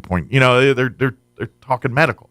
And so my mom transcribed all that. And then, of course, if the doctors are from India or Pakistan or Middle East or Asia or some other, or Africa or some, they're all from all over the world. And so they have, some of the doctors have these very thick accents. And yeah, I can't imagine my mom's job. I could never do what she did there, but she did that for a long time. And then she retired for the federal government, and then went to do it from home as a side job. And my mom did that up until she died. And so my parents got divorced after Chris and I left the nest, basically. I was in the Air Force. Chris was away at college. And that's when my parents decided, they had enough of each other. and so those last years, once my adult years, my parents lived separately. Growing up, they were all together and all that. But so my dad lived actually in our old house in Waldorf, and my mom moved down to farther into southern Maryland on the water, rented a place. But anyway, she had a rental place there, and she literally did medical. I guess they would deliver the tapes or what. Maybe at that time it was a little bit more modern where they could do it via email or something. But because this was in the late 90s, early 2000s at this point, and so she did it and my mom is kind of a homebody. She had her friends and she could go out on weekends, but she's at home. And so my mom was home a lot. Like she literally worked from home, shop from home. She was kind of a homebody. And so when my mom passed, it was a week before someone, because she lived alone in southern Maryland there, and I used to call her every week. I'd talk to her and everything, and I talked to her I think a Saturday, and I know it was a Saturday because this is in 2003, and one of the shows that was very popular at the time, and I was into it, and my mom was into it as well, is the show Trading Spaces. If you remember Trading Spaces, not Trading Places, the movie with Eddie Murphy and Dan Aykroyd and all that. Trading Spaces. It was it was kind of in the dawn of these HGTV and all these channels you got now that just show house swapping and house renovation and all that. Back then, there wasn't as much of that. A lot of it was on like TLC and Discovery Channel. There wasn't channels quite yet dedicated to. Now it came within like a year or two, but this was like the early generations of all these home and garden channel stuffs. And so there was this show on TLC called Trading Spaces. And matter of fact, some of the people, like if you're into Ty Pennington and watching, if you watch all these HG shows, and Ty Pennington's one of the major designers on all those, he pops up with the stable of designers they have now. But Ty kind of got got famous from Trading Spaces. He was one of the carpenters. And so the premise of the show was they did a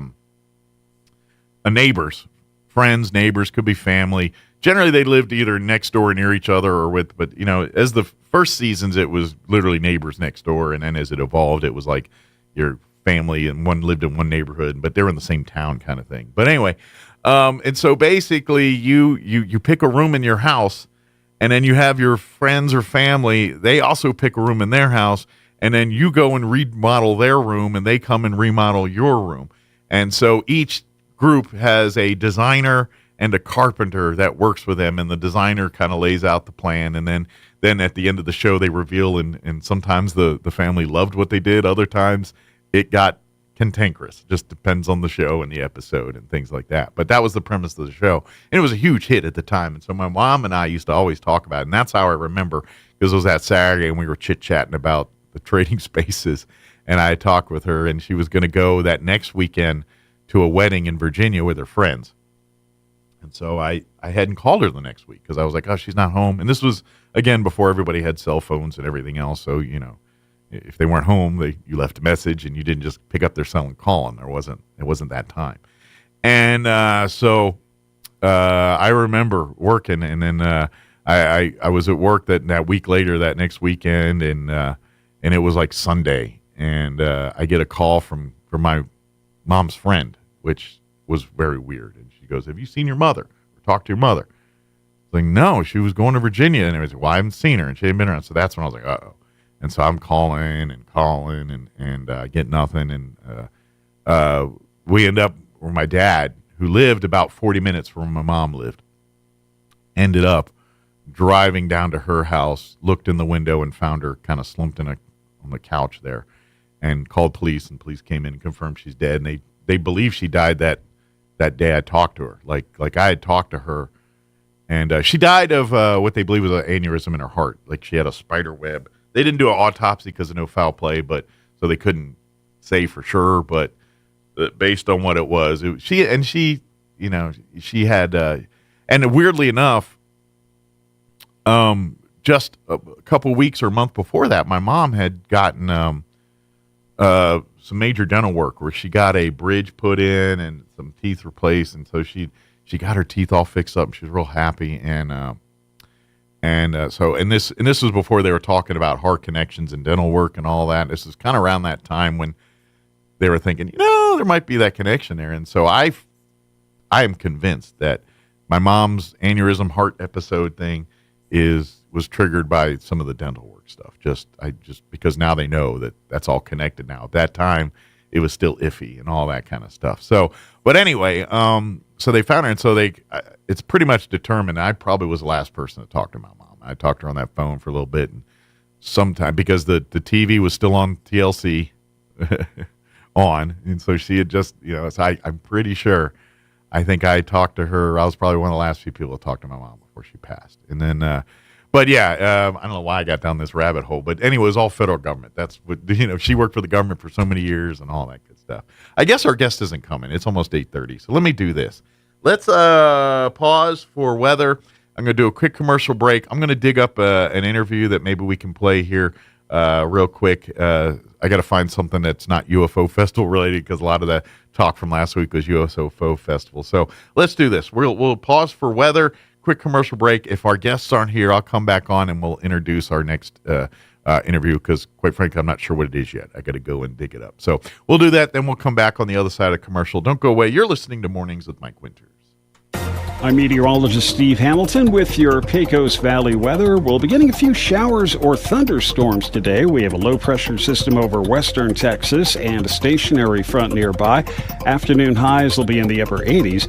For the overnight hours, upper 60s, windy, and a few scattered showers before midnight, and then maybe a shower or thunderstorm popping up again tomorrow afternoon.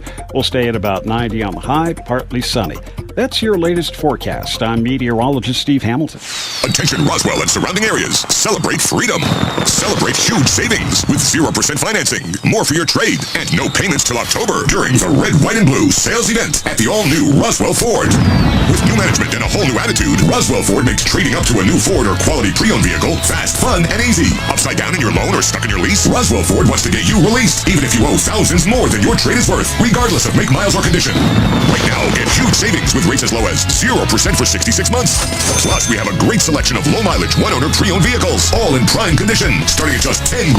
Don't settle for a low-quality, overpriced clunker. Buy a quality pre-owned vehicle from Roswell Ford for a lot less. Worried about your credit? Don't sweat it. We've partnered with the most aggressive lenders that will push to approve you today, even with bad or no credit. Lower prices, exceptional trade-in values, and a better buying experience. Get on board at Roswell Ford, 821 North Main Street in beautiful Roswell, or online at roswellford.com. 15 per thousand financed on select new Ford models with approved credit. Strong women need strong partners to help them lead their healthiest lives. At Artesia General Hospital, Dr. Scott Beard and nurse practitioner Lori Crockett deliver compassionate, holistic care to women at every age and stage. From routine checkups to diagnostic testing and specialty services like urogynecology, you can expect the most innovative, personalized care close to home. Learn more about women's services at Artesia General Hospital online at artesiageneral.com/women or by calling 575-736-8394. Many women's services are also offered in Carlsbad. Martine's Capital Cafe in Roswell offers authentic and highly rated New Mexico food. Explore their amazing menu featuring huevos rancheros or asado with eggs or their green chili stew. And you can't forget their award-winning green chili cheeseburger, all made from scratch using their finest and freshest ingredients. Open for carryout with curbside delivery or limited dine-in. Just call ahead 624-2111. Martine's Capital Cafe, always pleasing the most refined palate. Open Monday through Saturday from 6 a.m. to 8:30 p.m. at 110 West 4th in Roswell. So the weeds are taking over your property? Ask yourself, what would Jim Gill do? This is Ben from Roswell Seed. If Jim was here, the first thing he'd do is figure out what kind of weeds you're dealing with. He'd recommend the best thing to get rid of them and show you how to use it. Then, he'd probably tell you a long story about the biggest weed he ever saw. Big or small, when problems come along, head for Roswell Seed Company and ask them, what would Jim Gill do? Who doesn't think the dentist is a big deal? I know what you're thinking. What will they find? How much will it hurt? What are my options? Hi, this is Dr. Sarah Usher, and I am here to tell you that here at Carabelli Dental, it is our job to put you at ease. With options like sedation dentistry, you can rest assured that regardless of what dental work you might need, you can get it done while resting comfortably. Call our office now and speak to our knowledgeable staff about setting up your new patient appointment. Come see the team at Carabelli Dental or call 575-622-4455. Here's a Mornings with Mike Winters fun fact. Turtles can breathe through their butts. We imagine you know some people who do that too, because that's where their heads reside. Here's Mike Winters. Now for your Pecos Valley News Update. I'm Jared Cirillo. We begin with a traffic alert. State transportation officials. Sorry about that. I didn't mean to play that. I was about to talk and then just started doing something, and I was finagling things around and did something wrong there. My apologies. Good morning. It is 33 minutes after 8 o'clock. Yes, my guest is, I don't see them yet. So what we're going to do is on Monday of last week, I had the folks from VFW Post 12184 come in and give us an update on some things. And so I would play that interview for you now. It is Mac and Jason from VFW Post 12184, Commander, Vice Commander, giving us an update on what's going on there. So here's that interview. Enjoy. And welcome back to the morning show. And joining us in studio this morning from our Roswell VFW Post 12184. We have Mac Dyer and Jason Burke back with us. Good morning, gentlemen. How y'all doing today? Morning. Good morning. Good deal. So now that good hunk of leadership's here, I guess the rest are, off. The mice will play. What is it? When the cat's away, the mice will play. I'm just kidding. They got other guys with leadership that can wrangle them in there. But first off, how you guys doing? How's the VFW Post going right now?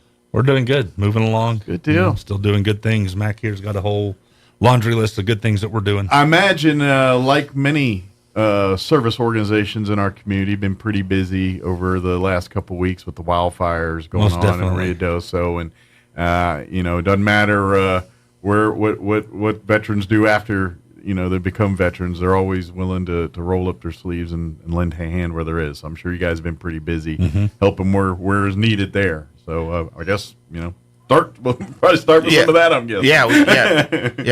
And we did a clothing drive. I think last time we were last time we were on, you guys were putting that and together. we had all the clothing. We hadn't distributed them yet, and it so the timing we reorganized and pushed them a different way. So we'll probably do another one later on. And you guys know nothing about mission plans changing during military life or nothing, right? Yeah, you guys don't have any experience there. We got a Frago came in and yep. But we did that. We had water available from our golf tournament that was left over, and we put that up there for the firefighters to help keep them hydrated. And we've got some other stuff coming down the pipe for Rito support. We have some stuff that's available, and we're gonna take it to them now. That good deal. Probably in the next couple of weeks after kind of gets opened up, we're going to go up there and set up and support the veterans and the other community members as well. And I'm going to take a guess that because I imagine VFW across the entire state of New Mexico is rallying to see, and so I'm guessing because you're located here in Roswell, where a lot of the evacuees and a lot of the action's happening. Imagine a lot of the statewide VFWs reaching out to you guys saying, "Hey, what can we do to help? Where can we get involved?" Yeah, I was on the phone one night for, off and on for a good 3 or 4 hours, just contacting VFW posts all over the state, asking if they'd be willing to collect, be collection points. And then, from there, they would take it to the, your community collection points, so to say. And there are collection points all over the state. So absolutely. Yeah, we came together pretty good. Yeah. And that's something I think people, need to understand too, is, not only are our local chapters of various organizations, including VFW, but statewide, they're networking, and we're seeing stuff from all over the state come in. So it's a good thing. And now that we're kind of at a point where the fires are mostly contained, but there's still a lot of people, evacuees, that are still needing help. Yeah, there's going to be a lot of rebuilding. Yeah. That's remind folks that just because the fires are out doesn't mean the work's not done. Exactly. We got a lot going on there. Yeah. Good deal. So what else you guys got going on? Oh, we've been busy. We had our state, since last time we talked, we had our state convention. Where did you guys have? Where was it at? It's in Albuquerque. Okay. Last one was in Albuquerque. That's typically where it is because it's hard to find a place that's in this state that's big enough that can support. And it will also enough competition where you can get it at a fair price. And sometimes because there's probably more, VFW members in the Albuquerque area, just because like New Mexico, that's where most of our population is, and a lot of them are like, I don't want to go down south, or let's just do it here. Other entities, you fight those same kind of things. Some folks, the people up there, don't want to come out of their bubbles sometimes. Well, now there are other conferences and things like that. Like we have a midwinter conference that's when that comes up. And so you do share the love a little bit. Well, and we're going to try to eventually start doing that here in Roswell. Good deal. So if we can get some hotels to here in Roswell to work with us, let us use a convention room. Wink, wink, nod, nod. What? Anybody listening?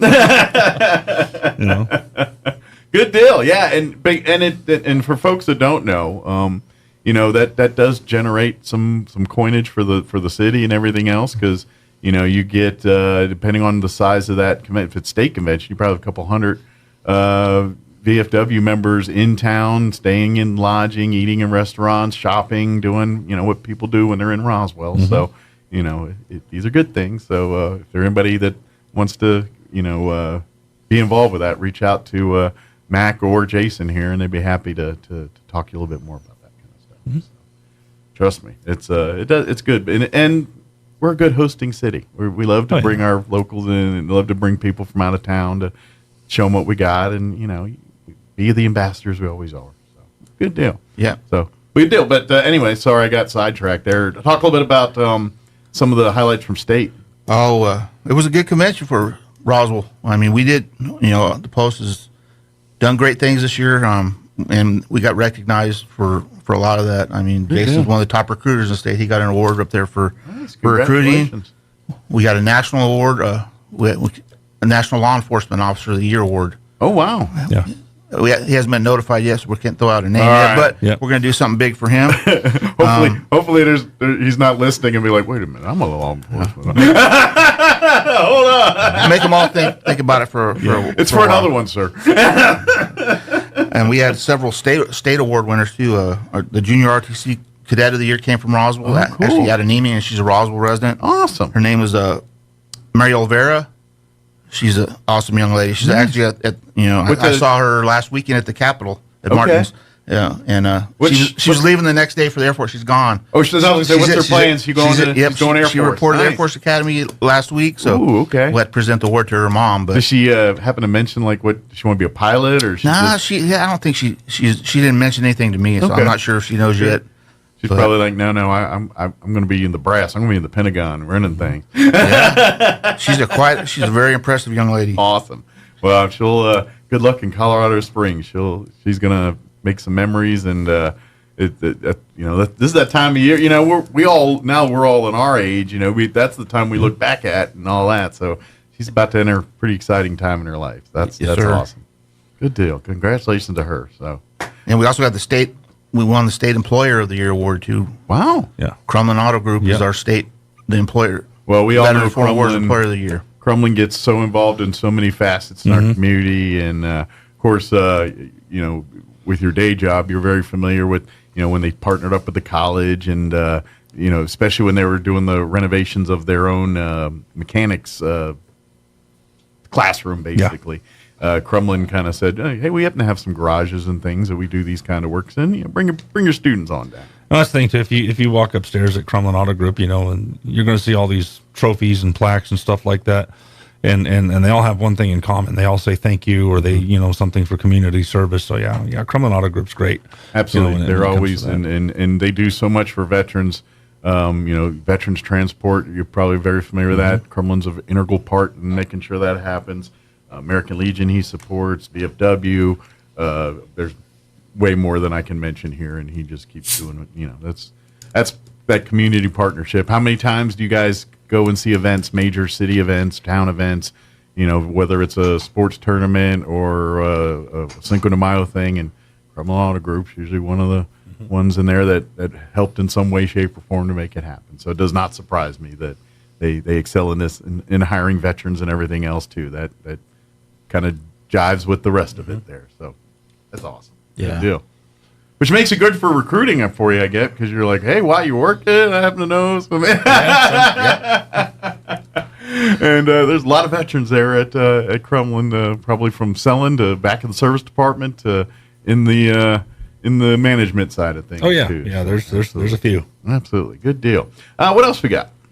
Well, only a couple more awards we're doing this year. We had a Firefighter of the Year award for Roswell Firefighter. We haven't announced it to him yet either, so we'll be doing all that here in probably next month. We're going to get have a big time there, recognize them. So we got some first responders here that you guys are going to be honoring, and again sharing a lot of the same. And a lot of times you see a lot of first responders after a lot of them maybe got their first taste of that kind of stuff in serving in the military. We just signed the newest member of the Post is a firefighter, and he's like, I know two other guys that just got out, but so it's it's a family over there. So absolutely, it's and first responders they share the same brain, that family that watch your six mentality that military members have. So it's serving. It's serving exactly. It's a serving heart. So.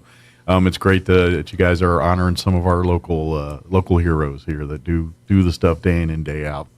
That's just, that's something that I don't think people realize, that when you look at our law enforcement. I know I'm getting sidetracked here, but I've had opportunities to do ride-alongs with some of our police officers in the past, and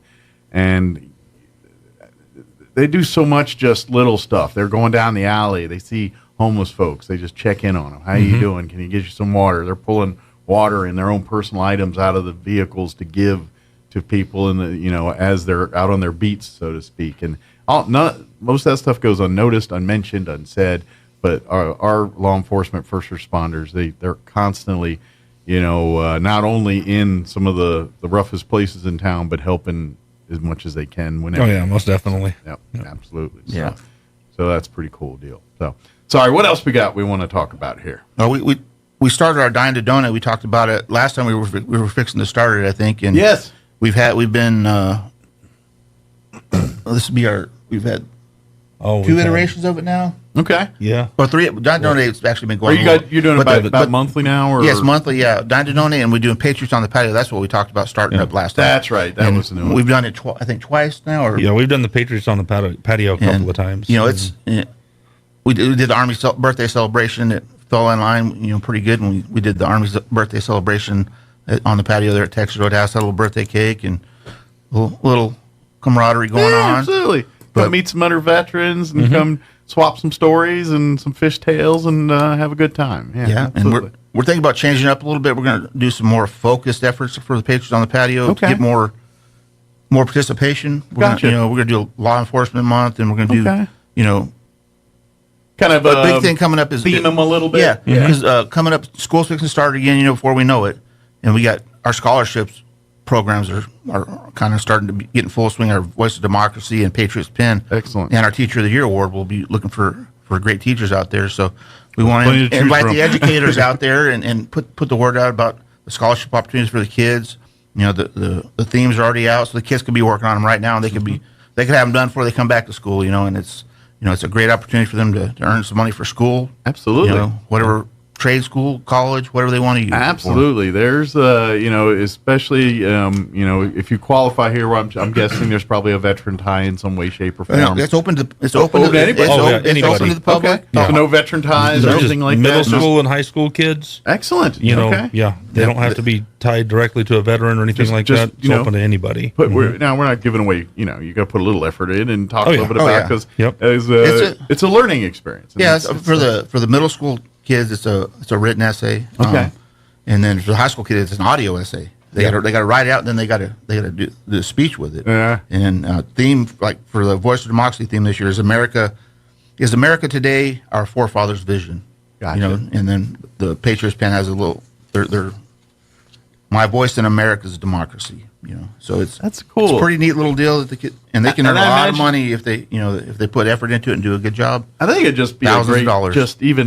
Just a social experiment to hear and see, especially from a middle school age student's perspective versus a high school age student's perspective. Yeah. I imagine, as they mature, they're going to think a little bit more, and their thoughts are going to change. And middle school, you probably get more answers you're learning in the books in school and things. By high school, where a little bit more critical thinking is involved in some of their education. Yeah. You might get a little bit deeper answers. And, last year, we had some really good entries. Our middle school winner here in town. She wrote a phenomenal essay. It was great. So last year I had some really good entries and I imagine you guys, because we always, the older you get, the more we get old man yells at cloud mentality a little bit. Yeah. And, today's youth, but then you read these papers and everything. And I imagine as much as it's good to have these students, put pen to paper and thought to something formal here, it's equally as good for you guys to be reminded that there's a lot of good youth out there. Yeah. There's a lot. Our future will be bright if we keep fostering and supporting efforts like these students here. Yeah, the national winner from last year, young lady, awesome. I mean, she wrote like, I wish I could write, I was fortunate enough to be in one. Yeah, that's the other part. They remind you how dumb you are sometimes. Exactly. But man, I would never been that deep at that age. I wasn't thinking like that when I was 14, Yeah, and we're guys too, so we're like, our biggest points of the day was like, Where's the food? Where's, meat and eat? That's all I need at the moment, and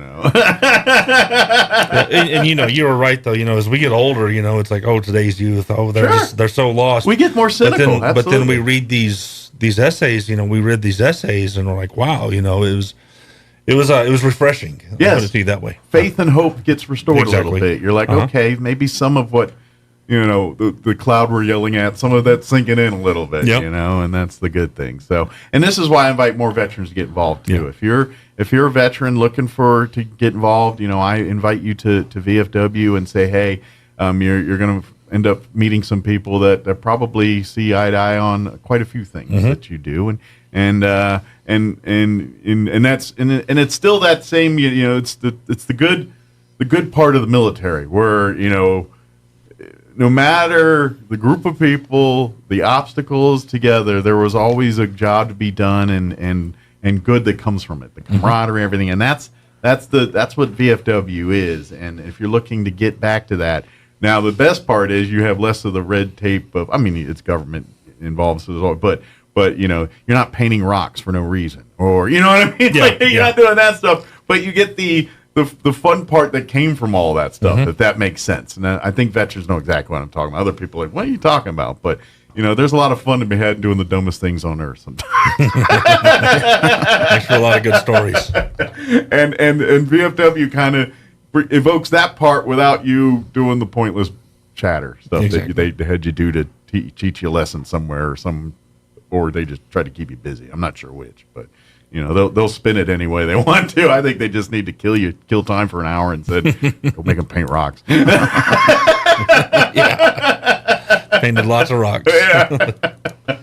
But anyway, if you're looking to get involved, and like you said, you want to make a difference, that's what VFW is it's that social side, the side of, hey, let's hang out, be buddies, check in on each other. How you doing? How's your family doing? That there's that side of it, but then there's the side of, okay, where can we make a difference in the community? Where can we help out? And you guys have kind of tent-poled a couple different areas here with youth, with immediate needs like flooding and homelessness and things like that, and fires. So you guys got a lot of irons and fires here. So whatever your passion is, there's more likely your VFW post has got a section that you can a niche you can find where you can get involved with. Yes, sir. And even just supporting. If you're saying, I want to be a member, I can't come to all the meetings, I can't. But your membership, like we've talked in the past, when they're bucking for veterans issues, it does make a difference. You walk in the room and say, I got 1 million strong, sounds a lot better than I got 100,000 strong. Yeah, most definitely. So that helps in ways too. So please, even if you say, well, I don't have the time to commit, well, if you've got the membership, your name on the list gives them a fighting chance when they're fighting for veteran and other benefits for folks too. Yeah, I got the state VA secretary and his staff, as well as the director for the New Mexico VA system, came to town for the commander's call 2 weeks ago, and I got to go up there and attend that, listen to them talk, and then they gave me an opportunity to speak along with the other commanders, some of the other service organizations, and we got to let them know the problems that the veterans are challenged with, within the state. Absolutely. And then, and it's probably, and this is getting a little philosophical, but it goes against the mindset of what a veteran is most part, because my veterans, and I'm not saying everyone, I'm not trying to paint a big brush, but, I'm painting a brush nonetheless. Veterans, by and large, aren't the most forthcoming when it comes to asking for help or yes, for something that they build us up in such team building and many of our tasks as military members, when it comes to if you've got a problem or a job, we have a stubbornness to it. It's like, no, and I don't know if it's, if it ain't done right, you do it yourself mindset, or I'm too proud to ask. I don't know. Maybe it's a cocktail of all that stuff. But veterans, by and large, aren't the most receptive to that kind of stuff. So we need to remind each other sometimes that we're not super men and women. We're not invincible. We do need to ask for help sometimes, and this is why you see many homeless veterans and things. We're stubborn enough to go to the point of I'll sit with no home before I ask for help. Yeah, that is a thing. Yep. And that's a good point. June is PTSD Awareness Month, and there's a lot of things on the VA website. There's a whole calendar of stuff you can do every day that you'll find information and stuff. And sure, that's still probably one of the top concerns that veterans face. And if you're dealing with any kind of those things, veteran, not veteran, reach out. Any of our veteran service organizations would be there to help you out, even if you don't have a veteran connection. If you're having some mental health, we will talk to you. We will help you. We will put you in touch with the people that can do more if we can't help you directly. So I know there's some training going to be coming up here in August, I think. The Department of Veteran Services and some other organizations are putting together. It's going to be here locally. And we're bringing in we have a trained suicide, prevention class that we're going to bring into town too here later on in the year too, to open to the public, firefighters, police, anybody. So I highly recommend reach out to the Health Council. They might have a lot of resources and support, and definitely would love to partner. That's kind of what they do every day and of course they have the 211 hotline, which for folks that don't know, if you have non-medical emergency issues in Chavis, and it's anywhere. If you call 211 Albuquerque, you'll get the 211 folks there. We've got our folks here in Chaves County that help out there. But if it's stuff like, hey, I'm new to town and I'm looking for a doctor, or I have a child with autism, what kind of resources are available, or I need food assistance, who do I talk to? That's what that number's for. Or if I want some support for mental health, who do I talk to? So for folks out there, if you're having those things today, don't hesitate to call 211.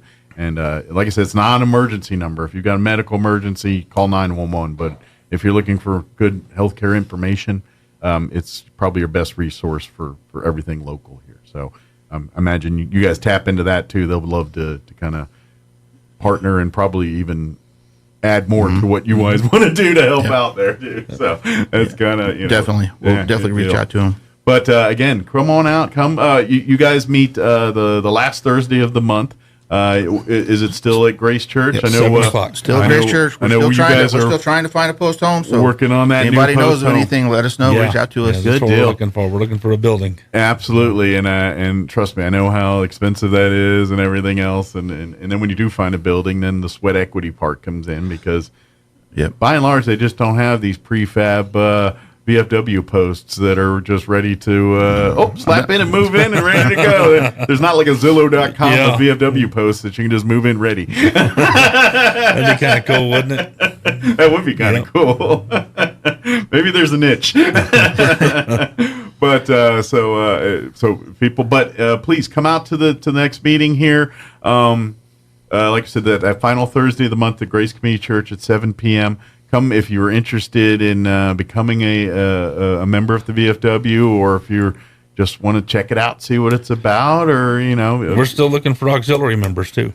And that's right. Bring your spouses and family members. We're definitely looking. It is a family organization here, and looking to grow past our actual VFW member to incorporate the spouses and other members of the family as well too. So. Yeah, that'll help us serve the community even more. Sure. Well, and I know for a fact, because I get involved in the American Legion and others too, and usually your auxiliary, they're kind of the class of your organization. Where, by and large, the vets are meatheads, and I'm not being gender specific. The women are meatheads too. We're all meatheads as vets. Sometimes we need the spouse to say, "Hey, remember what the humans do? Come here." Well, if you want to kind of know the dynamic of an auxiliary and a post, just come to my house and watch me and my wife. Okay, I'm the explosive, compulsive meathead. Yeah. My wife, she's got it together. Yeah. So that's kind of the same dynamic. There, exactly. Right? It's the auxiliary that keeps us classy. Yep. If anybody has any, I should before we get to that, is there any other information, anything we want to cover? Did we get? No, we hit most of it. I just want to throw a shout out to Texas Roadhouse for always supporting us. Yes. When is your next Dine to Donate at Texas Roadhouse? I don't even have my calendar on. We'll find out. It'll be on our website, VFW121 84.org. There you go. And on our Facebook And if you page don't as remember well. any of that, you can type in VFW Roswell, New Mexico. It'll probably be the first thing that pops up on your. I can let you know. And and Jason or Mac will text me here, and I'll share it in ad nauseum on our show here. So There we don't worry go. about that. And of course, if you type in VFW Post 12184 on Facebook, or just type VFW Roswell, something along those lines, you'll also find the Facebook page, which you can always shoot a message or like and follow and stay up to date on every little event and thing that's going on through VFW. When the next Dine to Donate is, About a week out, I run the LinkedIn page for the VFW. Okay. About a week out, I start posting the Dine to Donate stuff. Okay. And so then you're on LinkedIn as well too. Yep, for it'll be there folks too. on there. Yep. I haven't been told I need a new job yet, so I haven't got on LinkedIn. So I'll let you know in a week or two. All right. There's a contact form on our webpage, so if anybody has any questions or just wants to say hi, even go to the contact page, leave your message. It'll come to us. Or vets in need or whatever. Vets in if need, you're looking we get for that all the time. Yeah, that's kind of. I know all of our veteran organizations kind of have a little bit of a support system on that kind of thing. Whenever if we can't handle it, somebody else. We might know somebody else that can. Vet needs some work at a house, or their car broke down in town and need repair money, or they need a place to stay for the night. That between our Chaves County veterans, our VFW, American Legion, and a few others in the mix there, we look out for those folks. But please, if you're in need, and if you're just looking for a place I'm just looking for some new friends and a place to hang out every once in a while. Come on out to the next meeting of VFW and see if you might make a few friends there. And who knows, you might end up finding that niche that goes on the rest of your life. Oh, yeah, definitely. Good deal, sir. Well, thank you, guys. Thank you. We appreciate you having us. Anytime. We'll see you next time. All right. All right. Five Democratic lawmakers publicly called on him to abandon his re-election bid. And even more Democratic committee leaders privately urged he step aside. I'm Jackie Quinn. Hurricane Beryl slammed into the central Texas Gulf Coast this morning. Cat 1 storm making landfall near Matagorda, about 80 miles southwest of Houston. Ahead of the storm's landing, Harris County Judge Lena Hidalgo warned of widespread disruption. A hurricane is coming our way, and with that come major threats and uncertainties, not just for Harris County, but for the entire region. We're talking about a hurricane over 200 miles across. The next 24 hours are going to be rough for Harris County. She spoke on KTRK TV. TSA agents screened 3 million airline passengers in a single day for the first time ever. Yesterday's record topping the June 23rd mark of more than 2.99 million passengers screened in a single day. Watching Wall Street, the Dow is up 168 points, NASDAQ ahead 9. More on these stories at townhall.com. Everybody wants cheap airfare, but where do you find it? You call low-cost airlines. Their prices are direct from the airlines, and they're so low you can't find these fares published anywhere. They specialize in cheap flights, discount hotel rooms, cheap car rental rates, and great package deals anywhere around the world. Wherever you want to go, they can help you get there cheaply and with a best price guarantee. If you want the lowest prices on your airline tickets or other travel services, call now.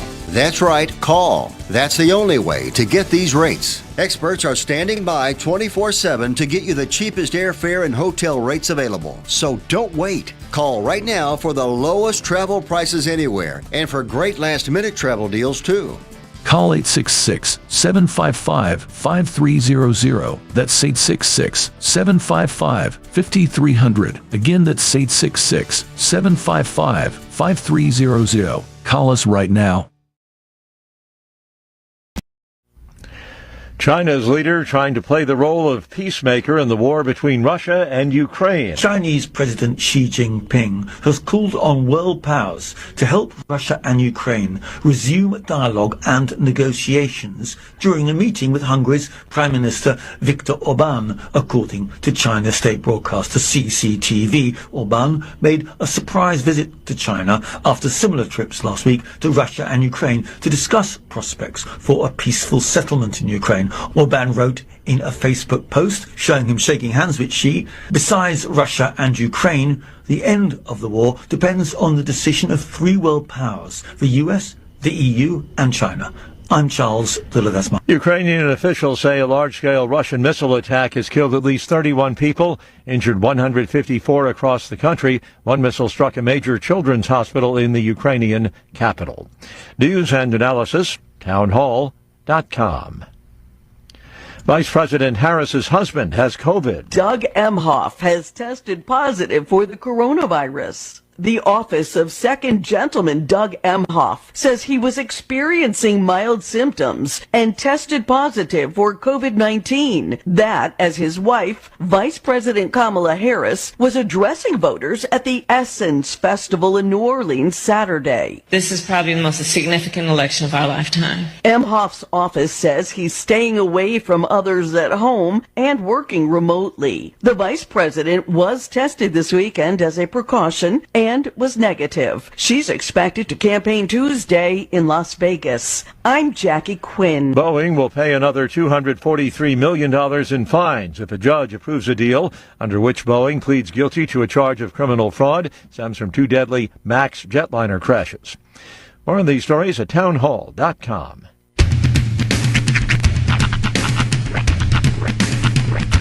What in the wide world of sports is going on here? I promise you, whatever scum did this, not one man on this force will rest for 1 minute until he's behind bars. Now let's grab a bite to eat. Yeah, come on. I feel the hot wind on my shoulder and the touch of a world that is older. I hit the switch and check the number. I leave it on and then I slumber.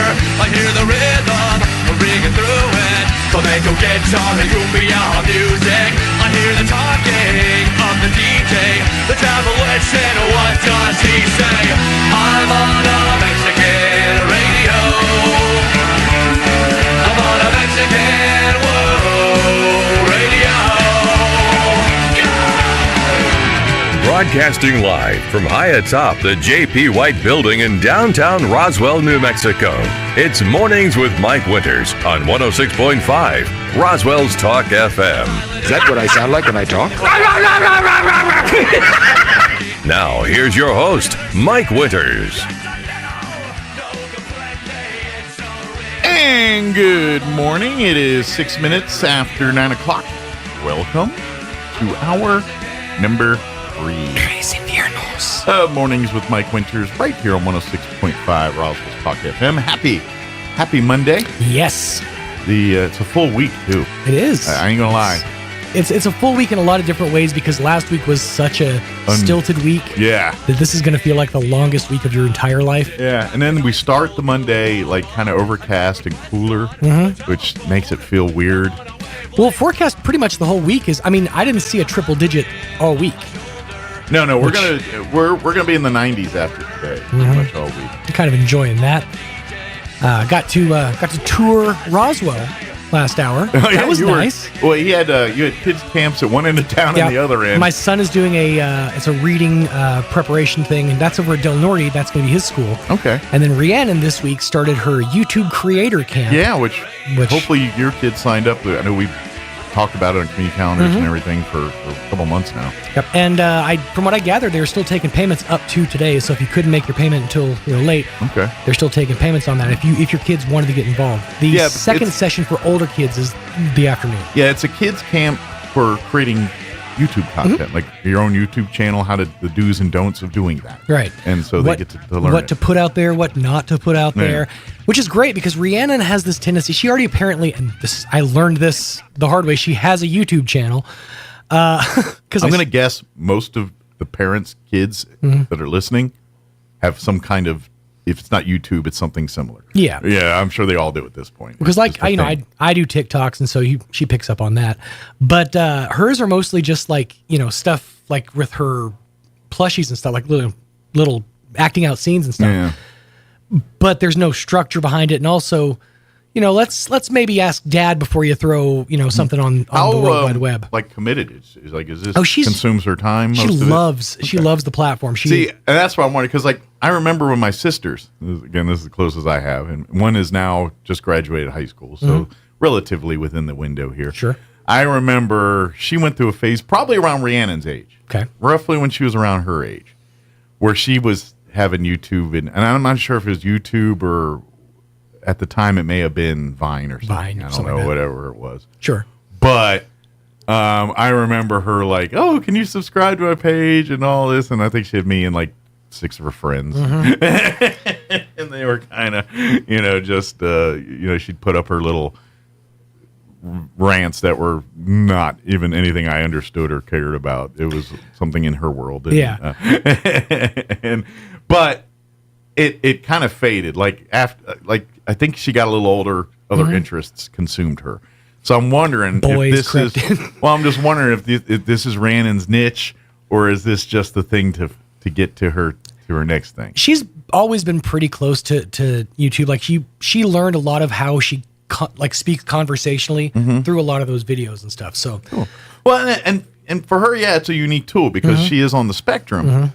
So I would imagine for her, it is a tool in kind of seeing how the other half live. But that's also the fear is that she's hopelessly optimistic. Sure. And this is not naive. And well, this is not kids. the brightest world and that's we why live in. Parents have to monitor and do all this stuff because they do not understand that human beings are awful people. Awful. Just awful people. Left to their own devices, they are awful people. Dude, I watched a story this weekend. I've never heard this before, but apparently there was this news network in, I want to say like Finland, or it was one of those countries up there in the Netherlands, and they had this network that was going to put on a reality show where a woman who had a brain tumor was opting to give her kidney was going to donate her kidney. She was terminal, I think. Right. Yeah. But there was a panel of 20 people, and they each had to share their story, and she had to narrow it down and pick one person to give. That is the most morbid, weird show I've ever seen. Like, this ain't you win $100,000. No, you win your life. You have to tell 2 other people, because they narrowed it down. This is very Running Man-esque. So here's the kicker, and I know this is spoiler alert to a show that happened years ago, but so she narrows it down to she eliminates one person. So there's 2 people standing there, and before she makes her decision, the host says, "Before you say anything else," and he turns to the camera and he says, "We're not giving away a kidney today." He said. He basically was saying this was all to draw attention to the fact that organ donation in that country was like at a standstill. So were the people real contestants? They were So did they really need a kidney? The contestants were on the donor list. That's wrong. But they were let in on what this was. So they knew were told, that they weren't going to get a kidney. This is all to draw attention to kidney donation or to as long as donation. all parties knew. Then I'm okay with it. Now here's the kicker of this. Yeah. This everybody was up in arms. Fox News ran a thing about they're giving away a kidney on TV and have we reached depravity? All this to say, 2 or 3 years ago, they passed legislation to change the system from an opt-in system to an opt-out system. So now all adults who are 18 or older automatically are organ donors unless they choose to opt out. Oh, in England? It's Finland, the Netherlands, one of those countries. Somewhere in that area. Scandinavia. Yeah. So, but they changed it from an opt-in system to an opt-out system, and instantly the amount of available donors has skyrocketed over the last decade. All because of this one stunt. I'm not opposed to that, making an opt-in, opt-out instead of opt-in. I'm opted in. I'm like, if you look at my license, I'm a donor. Same. They're going to carve now. Quite frankly, I put a lot of tread on this bad boy, so I don't know what's useful out of there. But if you can get a couple of the good pieces, take them. If you can harvest a finger or something, you do you. If you get one short nubby finger, you need that. I got it. Chris Rock has a great bit about that. He's like, "No, I'm not an organ donor because I'm optimistic. Like, what happens if I die? They take my organs and they figure out a way to bring me back from the dead. Well, now I ain't got no eyes. Well, I'm going to wear my eyes. Now I got to go wrestle a woman down in West Virginia to get my eyes back." We're just going to see a frozen Chris Rock eyeless sitting in a freezer somewhere waiting for him and Walt Disney or who's the other ones they claim they're frozen? Walt Disney's Disney, one of them. He's not. But no. What's that baseball player? Roger Maris? Yeah. Is he one of them? Maris, I think, was one. And Sylvester Stallone from Demolition Man. Yes.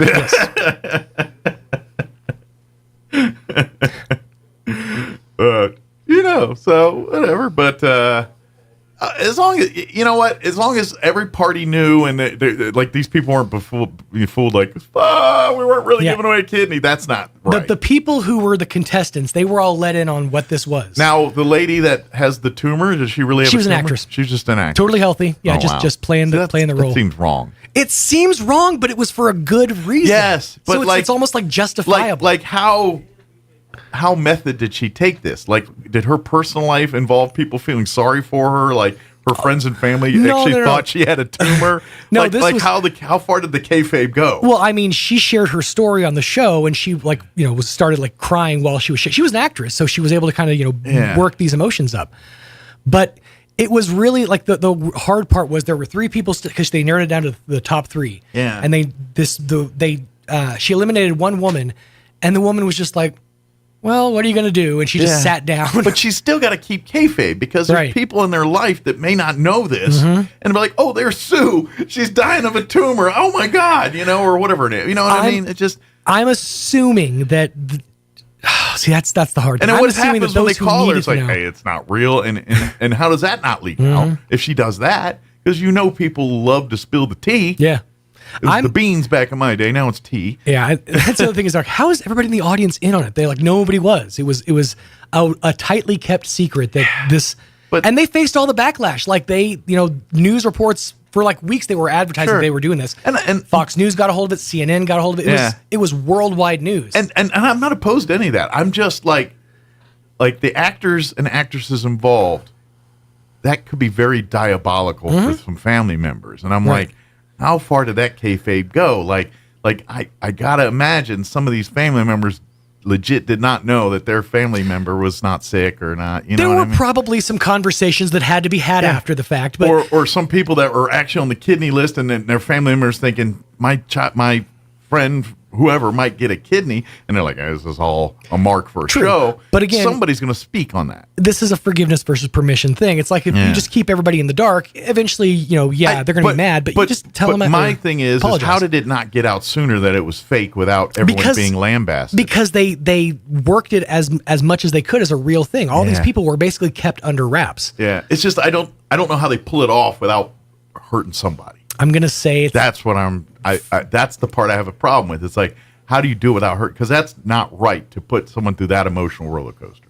I don't care if it's a joke or for good. You don't bring someone to a brink of losing someone and then, fooled you. You can't do that. Well, so the people who were on the list are actual, they were actual needers of a kidney. So, but they got to tell too many people for this. That's where I'm amazed at. How do you not tell these many people that this is not real without someone, hey, guess what? That's, talking, spilling the beans. So, going, having a conversation over dinner with a friend.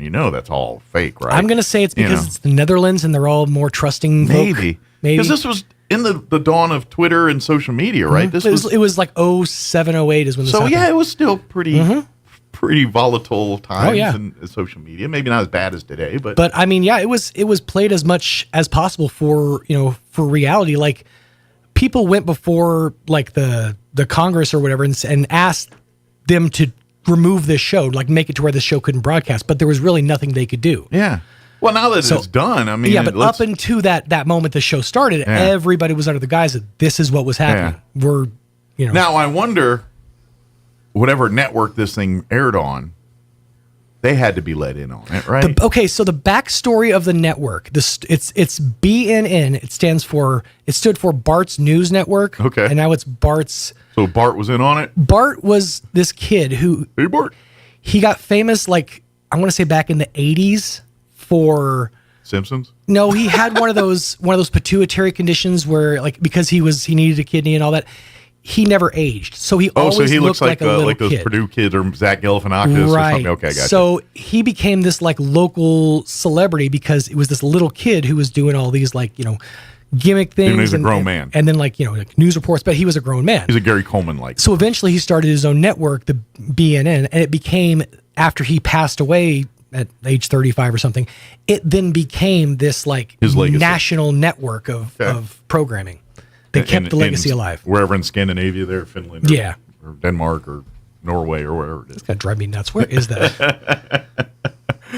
Interesting. Yeah, maybe if that like if that was on a U.S. channel in a U.S. I don't think they could have pulled it off without someone blowing that up and saying it was all fake, whatever. Maybe the fact it was in Scandinavia versus the U.S. or some other major China or some place that has a lot of more eyeballs on it. Right. It's one of those where people are just naive enough to make it happen. Yeah, I guess. Dutch. It was founded by Bart de Graaf in 1997. Bart de Graaf was the name of the kid, and he 35 is when he passed away. But yeah, he made the network famous, and it became this like huge thing in Bart McGrath, Deutschland. Bart de Graaf. De Graaf. Yeah, de Graaf. He should have partnered up with Mark McGrath before he died. We get Mark DeGraff and Bart McGrath. Just to confuse the heck out of everybody. But it was really an interesting story because you started out, everybody who starts this program is like, oh, this is sick, this is vile, but I still kind of want to see what happens. Oh, yeah, it's a train wreck. It's the car accident. We all are shocked, but everyone's rubbernecking. You know what I mean? And by the end, it's almost like we all have egg on our face because it's like we were just going to sit idly by and let this happen, weren't we? Humanity is awful. Again, I point to this. We're only as good as the people watching. Yep, man ain't great. That's why when people talk about integrity and things, they put so much stock into that because integrity, at least my definition, and this is very popular, especially among veterans, because this is kind of the standard operating answer. What is integrity? It's doing the right thing when no one's watching. Nobody's watching. That's integrity. See, I was always told that's what character is. And again, tomato. It's all the same. Good values. Integrity. Yeah, character. And character is kind of a broad, because you could say character means 70 different things. Yeah, that guy's a character. Generally doesn't mean they're good. It's true. Good character. That's what we're going for. Good character. Yeah. But when you call someone a character, that's generally a negative connotation. I'm taking our guest is not. Yes. Oh, is she here? Oh, good. I was. It's so quiet. I'm thinking nobody's here. It's been very quiet. I think it's the weather. Very good. Excellent. So, Denise Trowbridge going to join us here with the Conquistador Council with the Boy Scouts of America here. We've got a couple of events we got coming up here, including an alumni event and some other scouting events to talk about here. So Denise is going to join us in just a few. Before we do that, let's go ahead and get you up to date on the weather. I'm meteorologist Steve Hamilton with your Pecos Valley weather. We'll be getting a few showers or thunderstorms today. We have a low-pressure system over western Texas and a stationary front nearby. Afternoon highs will be in the upper 80s. For the overnight hours, upper 60s, windy, and a few scattered showers before midnight, and then maybe a shower or thunderstorm popping up again tomorrow afternoon. We'll stay at about 90 on the high, partly sunny. That's your latest forecast. I'm meteorologist Steve Hamilton. Thank you, Steve. Currently 71 degrees here in Roswell. Enjoy that because we're going to get more of that today, but not so much after today. Humidity is at 63%. Winds currently out of the east at 15. It says gusting to 28. That might be a bit high. My trees aren't moving that much, but I don't know. You determine where you're at. Look, for today, we are looking at a 50% chance at showers and thunderstorms. Mostly cloudy, 77 are high today, so we're only about 6 degrees away from high. Winds out of the northeast at 10 to 15 miles per hour. They say expect less than 1/10 of an inch of rain today, so we got good chances of rain, but not a lot of it, unless we get a thunderstorm. Then that'll change a little bit. Tonight, we're looking at a 30% chance at showers and thunderstorms. They say till about 9 p.m., mostly cloudy with an overnight low of 66 degrees, northeast winds at 5 to 10. Sunny on Tuesday, high of 92 tomorrow. Winds out of the southeast, 5 to 10 miles per hour. 30% chance at showers tomorrow night, mainly before midnight. Partly cloudy with an overnight low of 68. 50% chance of rain for Wednesday afternoon. Otherwise sunny and 93 with southeast winds at 5 to 10 miles per hour. 30% for Wednesday night. Partly cloudy with an overnight low of 68. 20% chance of rain on Thursday. Mostly sunny and 95. And then for the weekend, Friday, sunny and 97. Saturday, sunny and 97. Sunday, mostly sunny and 97. So there you go. Your weather for at least until it changes again. All right, it is 23 minutes after 9 o'clock. We're going to take about a 3.5-minute break, and then Denise Trowbridge with the Conquistador Council with BSA going to join us here in just a few. Don't go away. You're listening to Mornings with Mike Winters. Attention Roswell and surrounding areas. Celebrate freedom. Celebrate huge savings with 0% financing, more for your trade, and no payments till October during the Red, White, and Blue sales event at the all-new Roswell Ford. With new management and a whole new attitude, Roswell Ford makes trading up to a new Ford or quality pre-owned vehicle fast, fun, and easy. Upside down in your loan or stuck in your lease, Roswell Ford wants to get you released, even if you owe thousands more than your trade is worth, regardless of make, miles, or condition. Right now, get huge savings with rates as low as 0% for 66 months. Plus, we have a great selection of low-mileage, one-owner pre-owned vehicles, all in prime condition, starting at just $10,000. Don't settle for a low-quality, overpriced clunker. Buy a quality pre-owned vehicle from Roswell Ford for a lot less. Worried about your credit? Don't sweat it. We've partnered with the most aggressive lenders that will push to approve you today, even with bad or no credit. Lower prices, exceptional trade-in values, and a better buying experience. Get on board at Roswell Ford, 821 North Main Street in beautiful Roswell, or online at roswellford.com. $15.15 per thousand finance plus select new Ford models with approved credit. Are bugs eating your garden and mosquitoes chasing you back in the house? Ask yourself, what would Jim Gill do? This is John from Roswell Seed. You know, we've been battling bugs in Roswell since 1898. And if Jim was here, he'd draw on his immense knowledge and send you home with the right stuff. Chase the bugs out of your garden and the mosquitoes out of your yard. Don't give the bugs a head start. Head for Roswell Seed Company and find out, what would Jim Gill do? Are you looking for something fresh, or are you trying to find that confident smile you once had? Hi, this is Dr. Sarah Usher with Carabelli Dental, and I would like to invite you to our office to experience a new kind of dentistry. We have the most advanced technology and a highly trained team to provide you the best experience possible. Whether you're looking for a bright new smile or just want to make sure everything checks out for the best, call us today and set up your appointment for your next great experience. Come see the team at Carabelli Dental at the corner of 9th and Main in Roswell, or call 575-622-4455. Maybe your AC unit needs a little tender loving care. If you don't know where to turn, then you don't know Jack. Fergalicious. In fact, they're downright funky. Fergalicious. Let the boys at Fergie's Plumbing and Heating get your AC unit ice cold, just like some of my lady friends. Don't let any fool make you lose your cool. Fergie's Plumbing and Heating. If you don't know Fergie, then you don't know Jack. 622-2660. Fergalicious. Hey, this is Jennifer from Trustmark Roofing. Every storm chaser's worst nightmare. You know storm chasers, those out-of-town roofers that descend on neighborhoods after big storms. They come in, do a crummy job, then poof, they're gone forever. Well, a few years ago, our area had a hailstorm, and right on cue, storm chasers showed up. I was driving home from work one evening and saw one talking to an elderly lady on her porch. I said, "Not today, buddy." I did a U-turn, pulled in the driveway, and walked right up to them. I warned the woman who they were talking to, and I chased away the storm chaser. The woman's daughter called me later and said a storm chaser ripped them off a few years ago. She thanked me for stopping this one and chose Trustmark for her roof. Trustmark Roofing. Every storm chaser's nightmare. Every homeowner's champion. Call today for your 20% off coupon for our spring and roof gutter maintenance service. 575-755-ROOF. Or visit TrustmarkRoofPros.com. Trustmark Roofing, we put people first. Here's a Mornings with Mike Winters fun fact. Alaska is the only state name that can be typed on one row of keys. Go ahead and try typing the other 49 states. We'll wait. Here's Mike Winters. And good morning. It is 27 minutes after 9 o'clock, and joining us in studio this morning from the Conquistador Council here with Boy Scouts of America, Denise Trowbridge back with us. Good morning, Denise. Hey, Mike. Thanks for having me today. Anytime, as always. And, of course, Scouting's got a lot going on right now. Pretty busy. You know, of course, with the Conquistador Council, a lot of anniversary-type events going on and things now. So there's kind of a lot of milestones in scouting in this part of the country. Absolutely. Right now. The first and foremost, it's worth mentioning, we've rebranded. Yeah.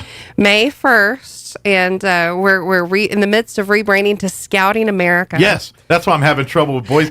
In my head, it's so time. Boy Scouts. It's just BSA, but Scouting America, and obviously.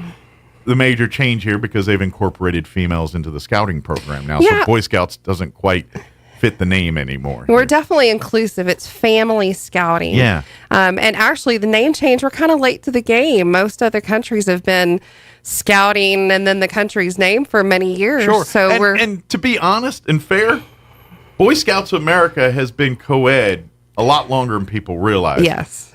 As far as the Cub Scout and Boy Scout programs, those were traditionally male programs. Mm-hmm. But once the kids get a little older, there's venturing scouting and exploring. And exploring posts. Mm-hmm. And these are posts that are geared for older kids, but they're gender fluid. You know, Mm-hmm. they have exploring posts that may deal, like if you're back, say in the East Coast or West Coast, they might have sailing where they deal with sailing, or like police explorers you'll see Mm-hmm. here, things. And those are women and men. They're girls and boys. They're Yeah. not all just boys. And so scouting, Boy Scouts, has been co-ed really for a lot longer than most people realize. Mm-hmm. Now they've incorporated females into the Cub and Boy Scout programs. Yeah, and like I said, I really try to explain it as it's family scouting. Sure. It's not just kids that make Sure. the program work, it's the adults too. Well, and I remember in scouting, particularly at the younger levels, you know, because, yeah, you kind of think of it in, oh, well, Dad goes on the camping trips and you know, Mom, and that's not really true. Mom, like, yes, in Cub Scouts, it's more mom-driven. At least it was when I went through and when I was younger. You know, moms tend to be the dead mothers. You'd be surprised. But that's Everything's kind of changing changed. now. And it's not just parents. Now there's grandparents that bring their Absolutely. kids to the program because it's such an important part of Absolutely. those kids growing up together. But So- even growing up in Scouts when I was younger, and granted, I'm in my 50s now, so it was a few years ago, but there was a lot of women leadership in, Mm-hmm. you know, assistant and scoutmasters and the adult side, you Mm-hmm. know, as well, too. So yes, we always think of gender roles and some of this stuff, but it never really was that way in Yeah. Scouts. Yes, it's Boy Scouts, but my adult leaders, you know, were, you know, women and men, Mm-hmm. and, you know, camp counselors, women and men. You know, when I'm the youngest kid, I go to Boy Scout camp, and guess who's our camp counselors? You go in the nature aquatics, and there's females there doing, you know, explorers and Yep. doing their things. And we so, can teach everybody to become Absolutely. leaders if they So want to put in the effort. yeah, scouting has been a lot more more co-ed than people realize. Absolutely. But now it's official with the name changing and the branding and Mm-hmm. everything. It's official. Scouting here is doing. And by the way, we do have both female and Boy Scout troops here in town. So if you are looking to be involved, we can get you right away to one of our troops that are looking for new scouts. Most importantly, anybody that has been involved in the past, now is a great time to get back involved. Sure. Even if your kids are grown and gone, we have spots for everybody. We're actually about to have a nice alumni reunion. Yeah, that's kind of coming up here in August next month, which is next month, by the way. That's We're full right. into July now. It's a great way to get reintroduced into the program and meet folks that you've been involved with in the past and re-engage. Yeah, so if you were a scout as a kid or adult leader in your younger days or still involved in scouting now, we'd love to have you come out. Or, you know, I was in Troop 8 back in the 60s That's or whatever right. it was. You know, come on down. So we're going to have an alumni reunion on August 3rd, Saturday, August 3rd at the American Legion in Artesia. It's Post 41. Okay. And it's going to be in the evening from 5 to 7 p.m. Okay. It's going to be free for kids, but we're really encouraging adults to come out and re-engage and fellowship around scouting. Well, and that's the thing with scouting. You know, yes, we want to bring as many young people into the organization and learn and experience the values and all the cool things that scouting has to offer. But none of that happens without the support of the adults and the parents. Scouting is very much a family event. Just because the child's involved in scouting, it's really the whole family. Mom and dad are equally as much a part of that. Sometimes they're serving as chaperones and leadership on the various events and trips and things. Sometimes it's just making sure that the kids got everything they need to go to camp, you know, but it's very much active and part of that. And so, you know, and when your child succeeds in scouting, it's all family, you know, as they get more merit badges, more rank, and, you know, maybe they pursue Eagle Scout. Family's very much involved in it. And the adults build lasting relationships with their counterparts in scouting, just like the kids do. I look so fondly at the adult leaders from my youth, and still friends with some of them to this day, thanks to social media and stuff. Not all of them are with us anymore. I've lost a few since then. Time does, people get older and happens. But I will never forget some of the coolest adults I remember growing up as a kid were assistant scoutmasters and den mothers and everything that were, influential and part of the fun of my scouting. Yeah, absolutely. Yeah. So this is an opportunity to get back in touch with those people, to fellowship, face to face, in person, and reconnect. Absolutely. A lot of our former scout leaders and cub masters from years ago are elderly now, and so they need a reason to get out of the house. So what better reason to get in front of people that still care about them? Come share your stories, your experiences. Come meet people that you may have not seen in a 20 or 30 years year or more in some cases. See where they are now, and kind of that's kind of cool. Like if you ever get a chance to go to the Conquistador Scout headquarters here in town on Aspen, by the way, more than welcome. If you need to they have a store there if you need to get uniforming and camping needs and stuff. But they do have the Eagle Scout patio that's kind of part of that facility there, and this reunion kind of, in a nutshell, reminds me of a patio, a in-person version of that patio, because every time every year we honor the new Eagle Scouts of the Conquistador Council. Each year we get a list of names. Sometimes it's 2, sometimes it's a dozen, but to each year's class. But they're there. The names are there since the inception of the Conquistador Council, and so who knows? Maybe we could see a few of those names that are etched in on that patio. Come out and see where they are now, and what have you done with yourself since your days as an Eagle Scout? I sure hope so. That Eagle Scout patio dedication that we do in February, I also thought it was kind of cool. We had Eagle Scouts from years ago come back and see their name that they hadn't seen since the patio dedication. Since the day they were probably scouts themselves, doing the ceremony, telling everybody about themselves and doing their thing here, and so that's why we want to make sure we get as many people to get involved with this reunion as possible, especially if you were a scout in southeast New Mexico at any point. But if you're in scouting in general, like for me, my scouting experience is all back east because that's where I grew up, but it's all the same. Yeah, a part of the thing I always tell people about, I moved here to Roswell not knowing a soul. Yeah. I don't have any friends here, but being a part of the scouting organization, I immediately had a tribe. Sure, yeah.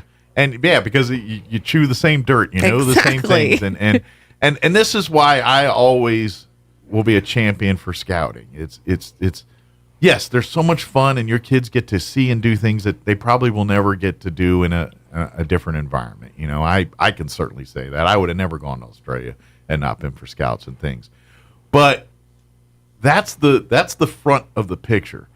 To me, scouting is, especially in the world and day and age we live in, you need to equip your children with as much tools as possible to whatever path they do as adults, they're equipped to do it. And scouting is all about, the motto is be prepared. That, in this day and age, that statement has more importance now than ever. Sitting behind a screen does not prepare us for life. Exactly. And scouting does that, through the 12 points and everything that they recite at every meeting and say at every meeting. It's an affirmation. You believe what you say. But they live and imbibe these, and they show examples of how to do these things every day, and they do it in everything. It's if your kid's into computers, they can apply that into computers, and of course all of them through scouting. It's survival skills, basic first aid, basic. Maybe you're not into camping. That's one really facet of scouting. There's so much other sides. Now, don't get me wrong. A lot of it is learned around a camp table, but the camping is the environment. It's the experiences, the lessons. Like when they go to Wahinape for a week, they're learning so many things and getting exposed to so many things that they don't get to do. Getting to build relationships from other scouts from all over the country. Exactly. It's so cool to go up there and visit. I've had the opportunity to meet folks from all over the country that come to our little spot in Wahinape. Yeah, and that's kind of the cool thing too, because each council, some have bigger camps, but generally there's a camp that serves every council in the United States of America. Some are bigger than others, but that's the beauty of it. Sometimes, like our home, like for me, technically our home camp was Goshen Scout Camp in Virginia, and it's a huge camp, and it's big, and it's probably one of the largest camps in the country. But when you go to the same camp every year, especially been in scouting, you kind of know the routine after a while. And so I remember as a scout going to other scout camps in New York and Pennsylvania and other places, and they were similar but different. Like, yes, we had the campfire on one night. We had, the flow of things is similar, but they all have different seasonings, different stories, different traditions, different songs they sing. Different. Some are the same. I mean, you do the chicken song at any scout camp in the country, but bar mitzvahs too. Grand Old Duke York is in every camp in the country, but you know what I mean. And so you get to see things a little bit, and so that's the cool part is you go to Wahenipe, and there's scouts from, probably Texas, California, Utah, Colorado, that they said, we're going to go to Wahenipe for the summer instead of our camp in Texas or our camp in California. I love coming here and seeing how excited you get about scouting because it definitely feeds through the radio. I lived it. I lived scouting. Scouting is my life. My whole childhood, scouting was a very big part of it. And we need to express that it's even more important nowadays that kids, families get involved because it's a reason to connect with your kids. Right. I will tell you, like my transition to adulthood, yes, my parents did a great job raising me and all that, but preparing me for military life, preparing me for giving me, it's all through scouting, through the lessons learned in scouting. I am an Eagle Scout, and the project and the responsibility, everything that kind of, the weight that put on me prepared me for when I transitioned into military life. And now I've got a 2,000-pound explosive sitting in front of me. And, it's because I learned how to lead and organize planting some flowers and trees that translated to that in scouts. That's why I think scouting is so important. It deliberately puts kids out of their comfort zone in a safe environment, but gets them, I have a great fear of heights. To this day, now you're not going to catch me rock climbing voluntarily. I won't. But I've done these things because of scouting, and I overcame. I'm still not a fan of heights, but I climbed a pole like a logger, in scouts. I rock climbed and rappelled, even though I have no earthly desire to, because scouts, and I overcame that kind of thing. Yeah. Now, don't get me wrong. I'm not looking to go rock climbing, but at least I say, you know what? I did it. That's not as scary as I thought. I don't like it. But coping skills. That's one thing that kids are suffering with. That leads to all kinds of disheartening things that happen to kids. Absolutely. So teaching them on the front end how to cope, how to be a leader, it gives them confidence where they don't fall into those traps. And there's so many different merit badges and programs through scouting that they can find interest through scouting. And it's not all just, and it's so much. It's everything from the latest in computers and graphic design technology to your tried and true stamp collecting and things that are, don't involve technology. And all of that fosters and garners interest or careers. Yeah. Who knows? Maybe your child grows up to do one thing, but because of their time in scouts, they have just an affinity for collecting a certain thing or something. A different hobby. Yeah. And it was because of scouts that they do that. Well, one of the other things I wanted to share with you today is I have been busy meeting all of the leaders here in Roswell, and I have the beginnings of 3 new exploring posts. Oh, great. Excellent. So more opportunities for some of the older kids to get involved in scouting. Absolutely. Yeah. So exploring is 14 to 20 years old. Yeah. It's kind of designed to get to kids around the time where other things in life start to enter and distract a little bit. And this is to give them a chance to experience those things, but at the same time, experience life as a teenager and everything else. What I've kind of figured out in having conversations, putting these together, is a lot of times kids at this age only know their parents' job.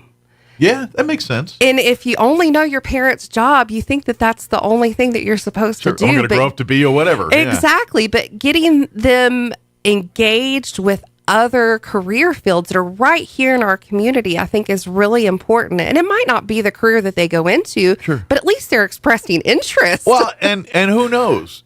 whatever they learn or get to experience there, what does that translate into whatever they ultimately decide to do? So we're working on 3 exploring posts, and there's going to be a lot of feed between the posts. Okay. So we have a lot of volunteers that are going to be serving in multiple posts. And since these are forming, and they're kind of finding their own niche here, so and that will happen once the explorers get involved and sign up and make it their own. Right. So the identity of these explorer posts, they're going to have a specific theme to each, but it's really driven by their interests. Where it goes next is entirely up to the explorers involved in it. So let me tell you what I got. All right. We have a medical exploring post. Okay, so that's maybe being sponsored by Lovelace. So some youth out there that may be looking to pursue careers in medical, and that's a big, broad field. Oh yeah, could anything from phlebotomist to doctor to surgeon to physical therapy, mental health. There's all kinds of stuff that falls within the medical, and then.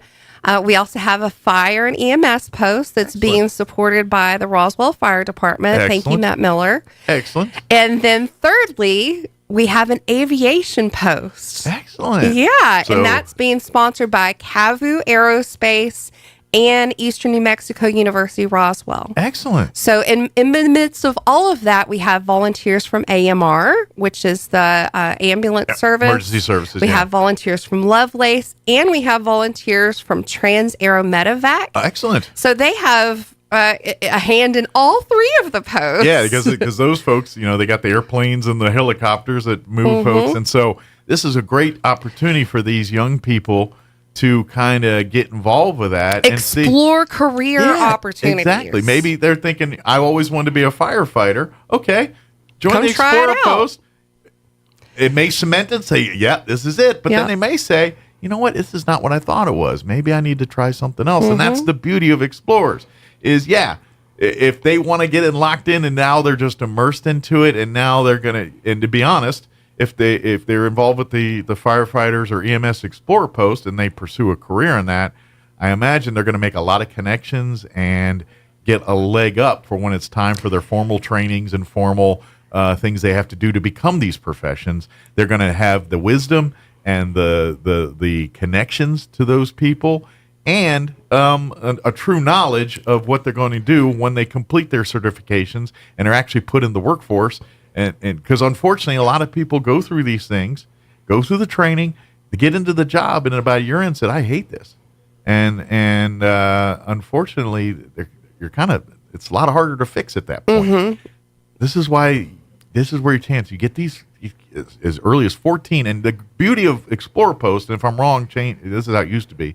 When you're in the Boy Scouts, once you turn 18, you're considered an adult. In Explorers, they go to 21, so they can still do quote-unquote youth activities until they're 21 years of age. Correct. And exploring is not an achievement-based system the same way that Scouts is. It doesn't have ranks, but it's personal achievement. And these are skills that these kids can literally put on their professional resume at the end of school. This is translatable skills. Like if you're trying to bolster your college applications, a lot of the bullet statements and experiences you're going to get through exploring will translate very nicely into those applications. So the next question that most people have is, how do I sign up?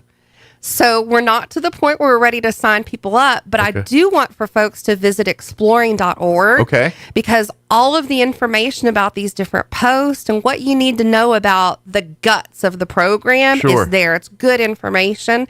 And then in the first probably 2 to 3 weeks of school, I will be in the high schools.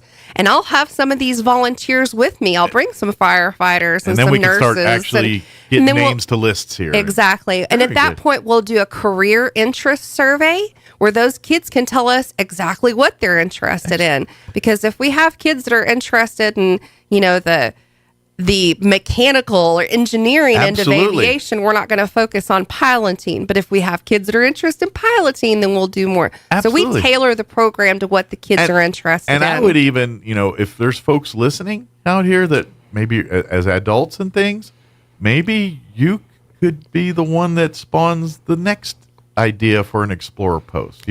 Like you mentioned welding earlier. There's a lot of welders here. I'm sure there's enough people, enough interest that we could have an Explorer post devoted to nothing but welding and that kind of that kind of thing, or heating and air conditioning, or fishing. I mean, it doesn't have to be even job related per se. Maybe it's more of a social there's aspect opportunities to open exploring posts for ecology, business, law, government, anything that pertains to real life jobs that are out there. We can start an exploring post around. Post that kind of works to that, and you kind think of it as like the merit badges come to life. Exactly. like I was involved for a brief bit in Sea Explorers for a little bit, and again, I grew up in Maryland. We had where there's water and stuff. So out here, Sea Scouts is a little bit trickier to pull off in the middle of New Mexico, but anyway. So I was a part of that, and to be honest, a lot of that translated into scouting because you can't sail unless you know how to tie knots. That's just part of a sailor's tool bag is knot tying abilities, and there's so many knots that are named after sailing related experiences and things. So a lot of it was knot tying, but yeah, you go out in the boats and do kind of thing, and so you get a chance to sail a boat by yourself. And I mean, it's how many 15-year-olds get to do that? Not many. Unless you grew up in that world, you don't really get to do those things, and that's what explorers. So if you're, especially with the fire EMT, you probably get behind the scenes in all the firehouses. Oh, we're gonna get to use all the tools, the equipment, and seeing the training aspects. They just don't show up one day and give them a hat and a coat and say you're a firefighter. You got to learn the jobs and the safety and the dangers and all of that stuff. And as an explorer, you get to, and to be honest, who knows where that leads? Maybe they get to, go on calls and be in the background and watch them work while they're dealing with certain fires and things like that. That's all on the table here is what this could be.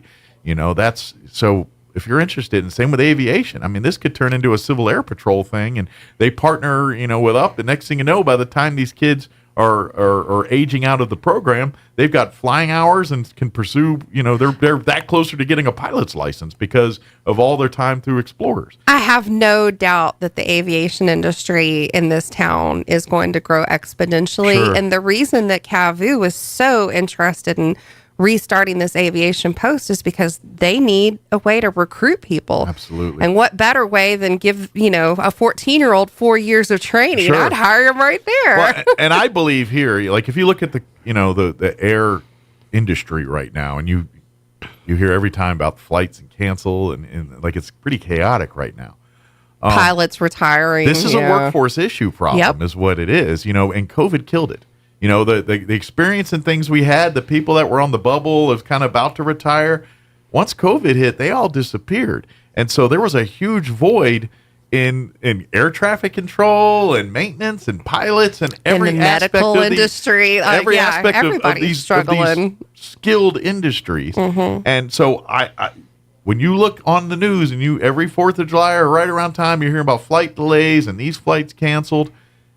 This is because we need more people in the industry. We need more pilots. We need more mechanics. We need more air traffic controllers. We need more personnel in the service side of the aviation industry. So this is Scouting America's way of kind of trying to bridge that gap and fill the void by organizing volunteers and putting this program together. But it only is possible with volunteers, Absolutely. Those adult volunteers that have the skills to pass along the knowledge. And not only does that apply to this exploring program, but also we're desperately looking for merit badge counselors. I was about to transition. You did it for me. We're working towards putting together a merit badge college, which is like a day-long event where somebody that has these skills can serve as a counselor to teach those skills to our scouts. Absolutely. Get these and be kind of that mentor because depending on the merit badge, they've got to do, some are more involved than others depending on the merit badge. And so and some of these merit badges actually require sessions and things where they go to places and build and construct things and track things. So it's a little more than you just kind of teaching a little bit. It is a little bit more than that. But this merit badge college that we're putting together in December that is a day-long event where they can at least get started in a lot of cases because they don't have access to TIG welders or, grinders or things like that. And as they complete some of the tasks, they can get with you afterwards to get it signed off and things like that. That's what a merit badge counselor does. And it's a great way to serve scouting, and still be that mentor type role, but not the day-to-day scoutmasters and assistant scoutmasters and things like that. Right. This is a great. So even if you don't have experience in scouting, but you have experience in your plumbing, welding, stamp collecting, communications, computers, first aid. These are the merit badges. Like, I sent you the list. Yeah, I mean, there's over hundreds of merit badges. And in all honesty, it really is up to the person and what their skills are. And we'll find a merit badge that fits them. Absolutely. You know, like I've taught radio merit badge. That's a merit badge. Radio is a merit badge. Yep. You know, and so I've done that. And this year, I think I'm doing communications. But it's which is a more important one, by the way. That's an Eagle required. It's very badge. broad, too. A lot of things apply to it. But it is one of the more important badges in scouting because you cannot get your Eagle Scout without, unless it's changed since I've did it. But that was one of the what they call required badges. Like at the time, I think they had to earn 21 merit badges minimum, and like 11 of them are required, and then the other 10 could be whatever you want. But most scouts have more than that. But the bare minimum to qualify for Eagle, I believe, was 21. Mm-hmm. I'm not sure if that's still the case or if that's I'm not entirely sure myself. It's been a few years since I've done it. I will say they have changed the merit badges. They've changed namings. They've updated, just to make sure the vernacular and the technology has changed. And a lot I'm sure of there's things merit too. badges that exist today that we never even thought of 30 years ago because, like, let's just face it. A smartphone was not around when I was a kid, and that creates. I'm sure there's merit badges devoted strictly to work. Actually, the one that comes to mind, we really discuss. We start with the Cubs is it's the cyber chip. It's the cyber safety. Yeah, none of that was around when I was a kid. It's all about understanding that whenever you log in, you're at risk. Absolutely. Yeah. Absolutely. Yeah. So if you're interested in becoming a merit badge counselor, especially for our college here in December. Reach out to the council. Come and share. You can call or go online or physically come to the Scout headquarters there on Aspen and talk to one, if not Denise, one of the other executives there in the office. And we're completely accessible. Of course, you can get to all of our information about the council and Scouting America right now in Southeast New Mexico is at nmscouts.org. Okay. We snagged that easy to spell URL. It's way easier than Conquistador Council. You think? So, yeah, nmscouts.org. And then, of course, the council office is 575-622-3461. Yeah. And, we will find a place for you. We need volunteers to get involved. Absolutely. So, August 3rd is the big Boy Scout alumni reunion. It is going to be at the American Legion Post 41 in Artesia, which is on Hermosa Drive, 402 West Hermosa. They're going to have a potluck dinner August 3rd from 5 to 7. Do they need to RSVP or is it just a come Actually, and go? Since I sent you that note last week, we're going to have a food truck and a beverage cart there. We're not going to do potluck after all. So we've altered a little bit here. We've altered a little bit. So you just come and order as much food as you want or as little food as you want. Yep. I believe it's going to be $20 a person. And again, kids are free. If you have any questions, you can visit us again at nmscouts.org or come by the office. And so if you've been involved in Scouts, and to be honest, everyone, whether you're in Scouts in come learn about Scouts, Florida or Alaska. if we'd love to have it. But yeah, if you want to just learn about Scouts, there's going to be a wealth of information there. But we want to see Scouts from all over the world. If you were a Scout, even who knows, maybe you're British and you were in the English Scouts. Come and you're here in the United States. Come share your scouting experiences. And I'm telling you. I had more fun in learning more about scouting when I went to Australia and talking to scouts from Japan and England and Australia and Denmark and Norway. But you immediately have something in common with all of them. Exactly. Their uniform might be a different color mine or, those Scandinavians like they're blue ones. But at least back then, I don't know. But anyway, I have a Japanese Boy Scout uniform in my closet to this day. Wow. I traded with a Boy Scout when I was at the World Jamboree. So I have a Japanese, I'm assuming, I don't know if it's still the one they wear now. This was back in the 80s. So, but yeah, I got a Japanese Scout uniform in my closet somewhere. But again, contact the Conquistador Council and make sure if you'd like to come see us on August 3rd in Artesia at the American Legion Post 41, 402 West Hermosa Drive. As you go, for folks not familiar, if you go through the first light at Main Street, then like the second or third one is the Hermosa, if I remember right. I used to do show down there, so I spent a lot of days in Artesia. But please get involved. And please, if you're interested in Scouts, please reach out. Come by the office. Get your family in. As scouts, they can start as early as 7 now? Kindergarten. So I'm going to be in the age. elementary schools also the first couple of weeks of school. So and all the way up to 21 years of age. That's right. For youth scouting, and then adults. We've got a spot for every kid, every age, and every adult. Absolutely. And every interest, that there's bound to be one that's going to strike your kid's fancy. So, yeah. Good deal. Thanks, Mike. Thank you, Denise, and we'll see you next time, okay? Yes, sir. All right, 9:58, quick break before they kick me off the radio. Don't go away. Hi.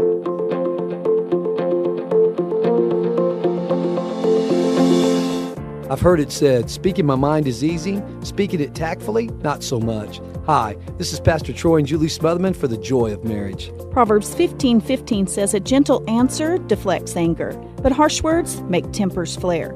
Sometimes my greatest accomplishment is keeping my mouth shut. There are times when we argue that it would be easy to lash out. So I have a choice to make. I can either feed the fire or quench it with my words. Julie and I have learned there's going to be arguments, but we've learned to fight and argue not to be right, but to get the situation right. So the next time you're in an argument, try saying something kind from a genuine heart to bring peace in your marriage. If you have any questions or would like further information about the Joy of Marriage Ministry, please go to jomconference.com.